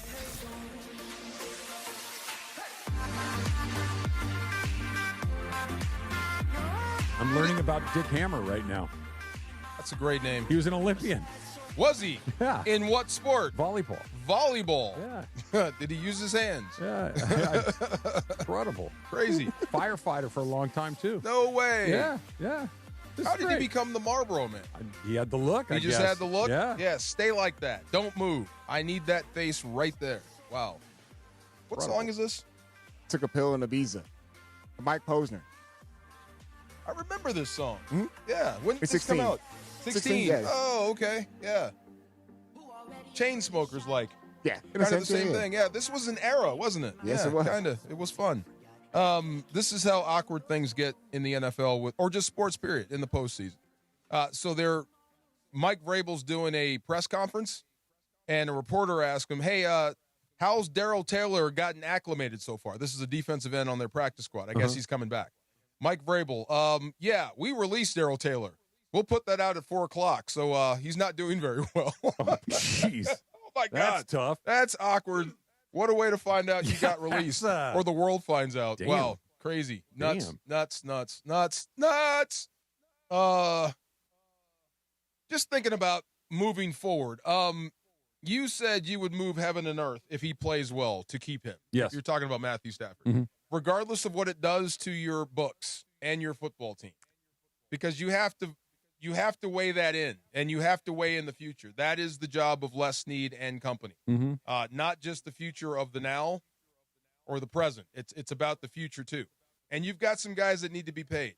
Jared Verse is up. Byron Young is up. You're going to have to pay Puka. You got to deal with that. Mm-hmm. You have to solidify your secondary. Either you're going to have to draft it or go out and pay for it. There's a lot of needs, and everyone has their hand out, especially if you're a winning football team. Mm-hmm. Are you willing to give up 20 to 25% of your cap? I mean, I don't want to, but I would. Yeah, I think I would do it. Yeah. I think the quarterback is the most important position in all of sports, and I think if you're average, everything else needs to be just 10 out of 10s. Yeah. But if you have an 8 or 9, and especially if you have a 9.5 or a 10, and I think Matthew Stafford's a 9.5 and a 10, he can cover up a lot of other problems. He doesn't look old to me. No, that's he doesn't. the cool thing. He looks doesn't. very spry. Now, who knows? But Maybe he's had enough. I don't know, but he doesn't look like Rodgers. Rodgers looks like he's declining. Well, he's 5 years younger than I know. Rodgers, so that's a big deal. But I would do just about anything I can. There's obviously a limit. There's obviously a point where like, okay, I can't do that. But I would do everything I can to bring him back. Okay, so these guys, DeAndre and Funch asked me, what is it like to play an opponent more than once a year? Sure. Division rivals, always tough. You know them. They know you. I said it was more like playing Madden.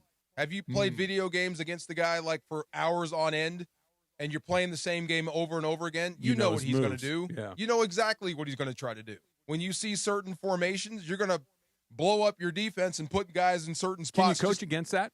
Yeah, you can make them pay. Yeah. You really can, but that's the thing. Are you going against what you're doing just for some gimmick stuff or what you think they might do? Right. Right. I mean, if you're having success with something, stay with it. But does a team pull out anything new in that third matchup or anything? I'm sure they are, because all they're doing is studying you. It's just like basketball with a 7-game series. They're studying you, and they're going to find like something drastically new, though. Right, they're going to find stuff that you didn't even know. Like when we give this guy a certain look on the punt team, he jumps right out. I think we can run a guy through and get pressure on the punter. That's the other thing when we were talking about the punt team and angle punt, and make sure, what's his name again? Raheed Shaheed. Just to mess with the Seattle. Rashid Shaheed. Just to mess with the Mr. Seattle Shaheed. fans. I heard they were going off on us because we couldn't remember his name. That's a hard name to say.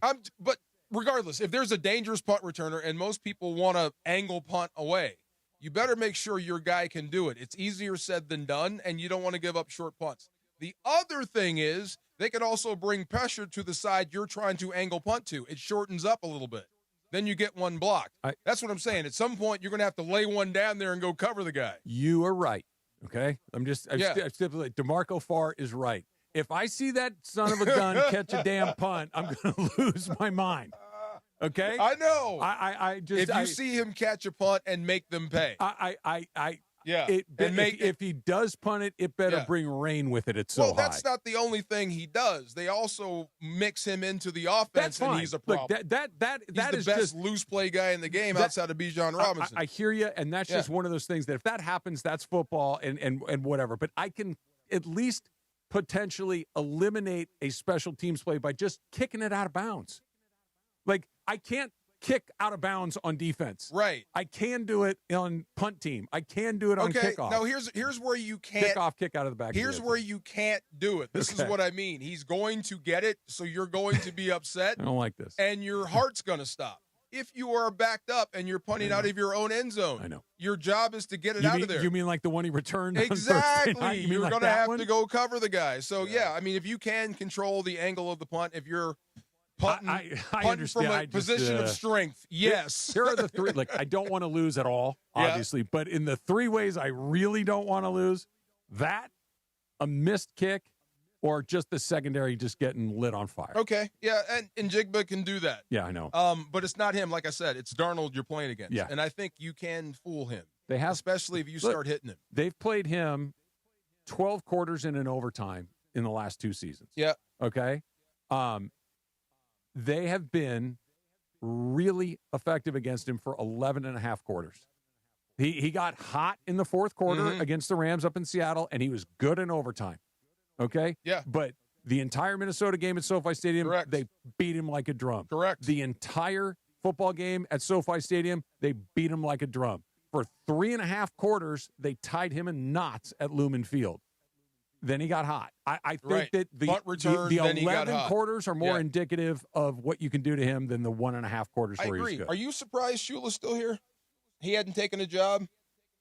He's still a hot coaching prospect, and I think the right job is lining up for him. Looks like it. When you think about it, right? Isn't that how it usually works?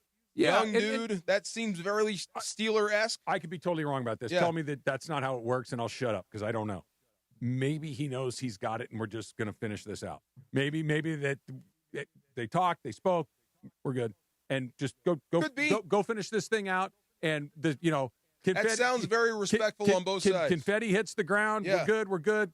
I'm the coach of the Steelers. Yes. Right? Maybe it's that. And I bet he's going to be good if that's the way it goes. And I'm still trying to figure out who's going to take those last 3 jobs. Because Mike McDaniel turned down Cleveland.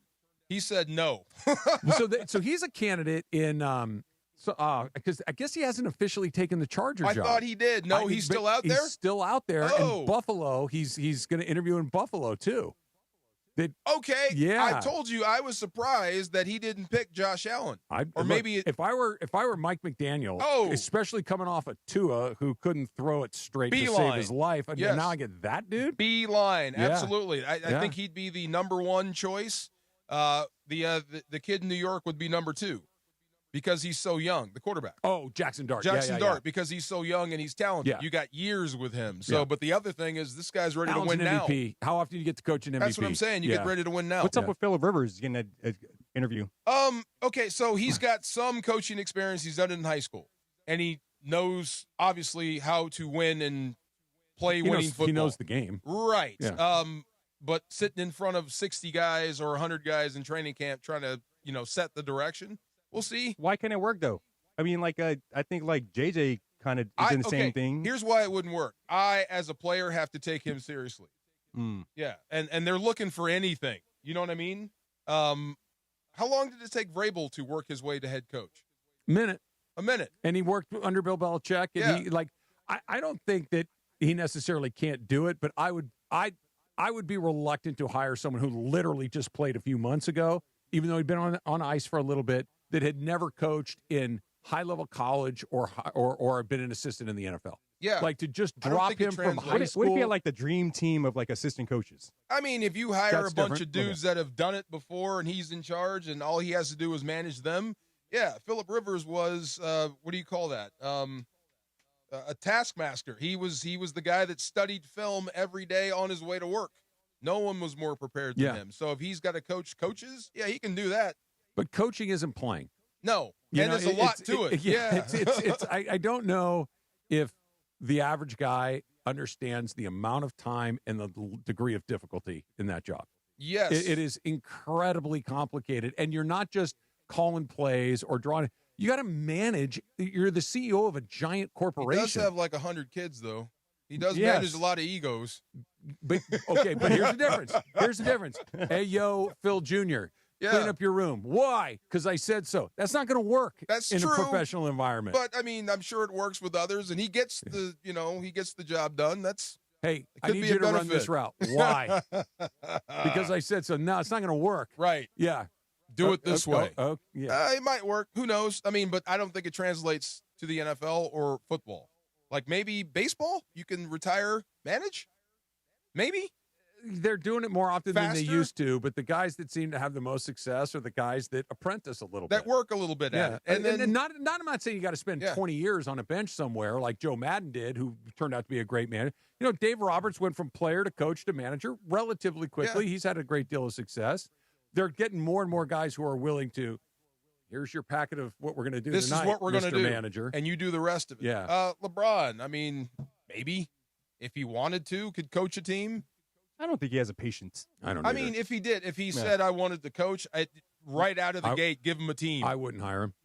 No, not at all? Okay. He's about to go golf, man. Yeah. I know. I'm just saying. He's got his next career already planned. But he's played forever. I'm sure he knows how to coach a team by now. I don't know. Playing and coaching are different. Okay. I'm not saying he couldn't. I'm just saying that how many I would coaches like to has see he had in his life? Well, I'm sure people didn't think that Larry Bird could be a coach, and he was a coach. He was right? a good coach. He was a really good coach, actually. Better You know who else executive. was a great player that was a dreadful coach? Magic Johnson. You know, like it cuts both ways. Steve Nash. Like it just it. Do you know who I want to see get a head coaching job? Michael Irvin. Oh my God. Come on. Oh my God. I wouldn't take I couldn't take him serious because I don't know, for some reason he'll give me motivation. I'm not sure we're running, but I'm gonna be fired up. I know that. Exactly. I'm gonna be ready to go. I don't know what we're doing, but I'm gonna be fired up. I don't watch SNL a lot, but I saw That was SNL. funny. You see that? You I see did. Michael Irvin They last did week? Michael Irvin Oh on my SNL? goodness! Oh, no. On Weekend Jesus Update. Christ! Who did it? I didn't know It's the some actor new was. guy. Oh, I didn't know who it was. I think it was a new guy on SNL, Yeah. whatever. Oh, but he he did did right. He did Michael Irvin like Michael Irvin. I'm he did a looking good that job. up now. He did a Oh good no, Michael, my man. All right, we have Shop Talk, right? Yes, sir. Favorite part of the day, Shop Talk coming up next. DeMarco and Travis, ESPN LA. And you know we are LA's mega sports station. You spend every day with us on 7:10 a.m., the all-new ESPN LA app, and on YouTube at ESPN Los Angeles. But quite often you see us on the streets. The ESPN LA street team rolling up across the Southland and pulling up at the hottest events. Baby, let's cruise. You know who takes care of our rides? Our friends at George Chevrolet. The GM, John Good, his fantastic team. Find out more at georgechevy.com. Chevrolet, together let's drive. Our ESPN LA street team, driven by our friends at George Chevrolet. George Chevy, off the 91 freeway in the city of Bellflower. Thanks to George Chevy for making our ESPN LA street team absolutely beautiful, man. This is the Southern California Kia Dealers Rams Report. Here's Travis Rogers. The Los Angeles Rams are on to the NFC Championship, where they will face the division rival Seattle Seahawks on Sunday afternoon at 3:30. And my, oh my, did it take an incredible effort to get there. 20-17 in overtime in the freezing cold in Chicago. The game ends when Harrison Mevis makes a 42-yard field goal in overtime on the Rams' second possession, and the Rams a little bit lucky to pull this one out after giving up an incredible touchdown to Cole Kmet. Caleb Williams finds him in the back of the end zone after scrambling from the 14-yard line all the way back to near midfield before finding Kmet in the corner. Kobe Durant on coverage after having a 2-interception game, unable to break up the pass. The game goes into overtime, where the Rams win on the right foot of Harrison Mevis. On to Seattle, survive and advance. With Monday's Rams Report, I'm Travis Rogers. The Southern California Kia Dealers Rams Report, driven by your Southern California Kia dealers. Orgavadazona? Is that a word? In the 2026 Kia Sportage Turbo Hybrid, it might as well be, because it can be one road trip. It's all about turbocharged power and hybrid efficiency working together, so you get the thrill of quick acceleration and the satisfaction of fuel efficiency. Book a test drive and keep the adventure going. Kia, movement that inspires. Call 800-3334-KIA for details. Always drive safely. We've all said it for years. The Monday after Super Sunday should be a holiday. And this year, Yamava Resort and Casino is making it happen. This Sunday, January 25th, join Cappy, Morales, Bergman, and producer Lindsay at the 909 Sports Bar to watch the AFC and NFC Championship games. Show up and enter to win a VIP Super Sunday experience. A free room, incidentals covered, plus our Super Sunday watch party and the Monday after, live from Yamava. Be there January 25th at Yamava Resort and Casino to watch and win. Is it time to downsize? Selling your home doesn't have to be a hassle. With Seller's Advantage, skip agents, commissions, and costly repairs. Get a fair, competitive cash offer without worrying about the details falling through. Chris Chavez, a real customer, says, quote, Seller's Advantage offered me more than I expected. The process was fast, easy, and much better than using a realtor. End quote. Call 888-390-AS-IS or visit sellersadvantage.com for your free cash offer. DRE number 01961658. Don't worry, sell happy with Seller's Advantage.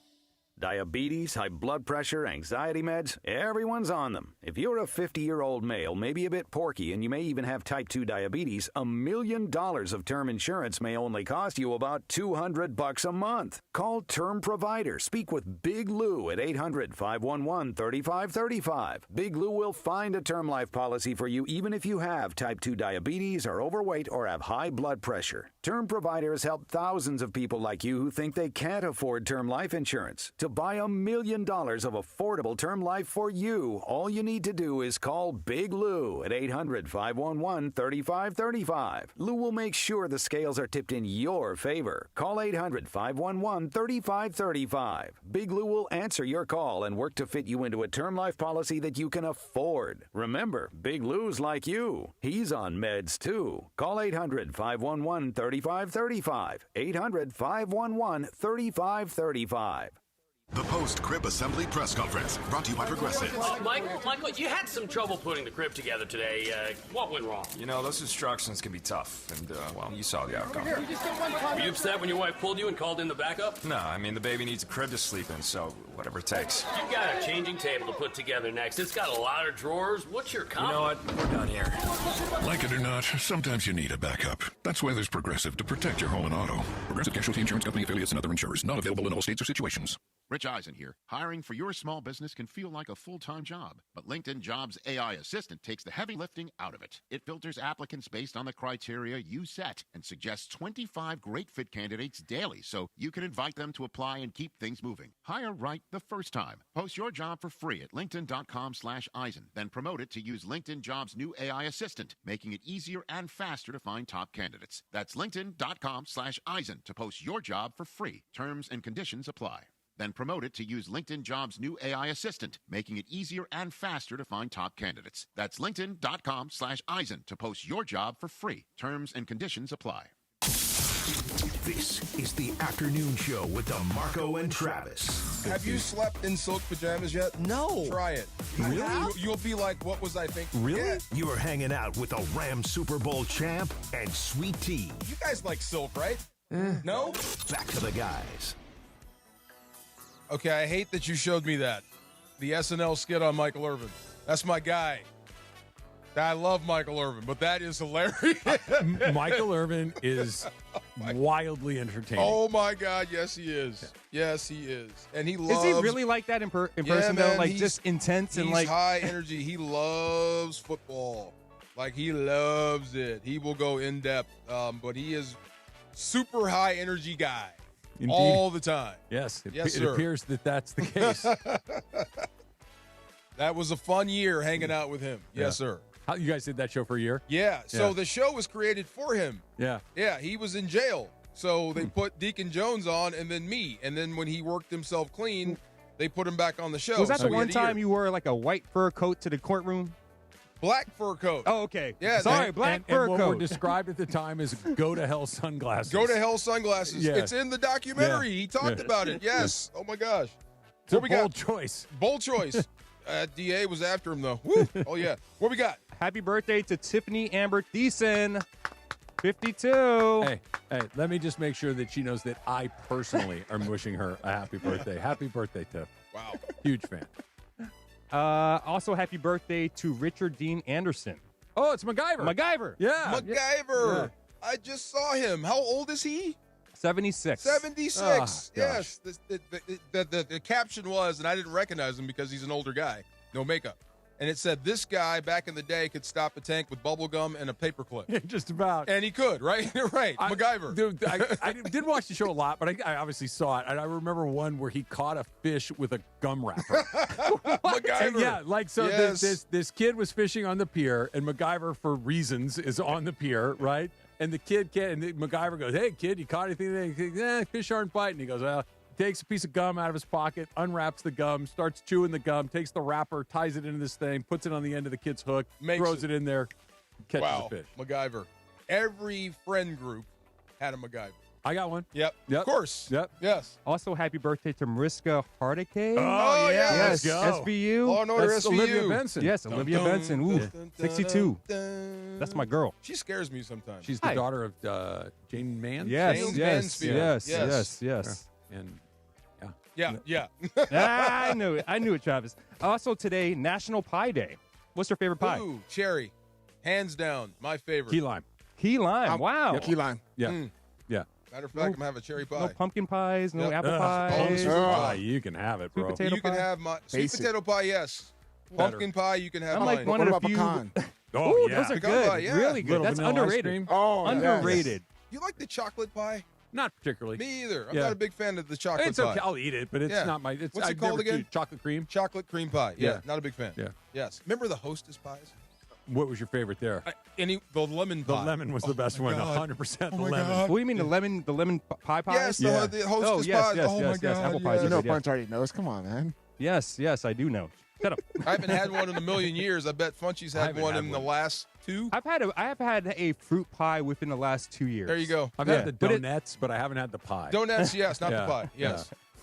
Okay, this day in 1984, Hulk Hogan defeats Iron Sheik to win his first WWF World Title at MSG. Yeah, with that old, ugly-looking belt, the green belt. I do remember what green that. belt, man? Was Yeah. that before the Eagle belt? It was before the Eagle belt. This was Backlund's belt.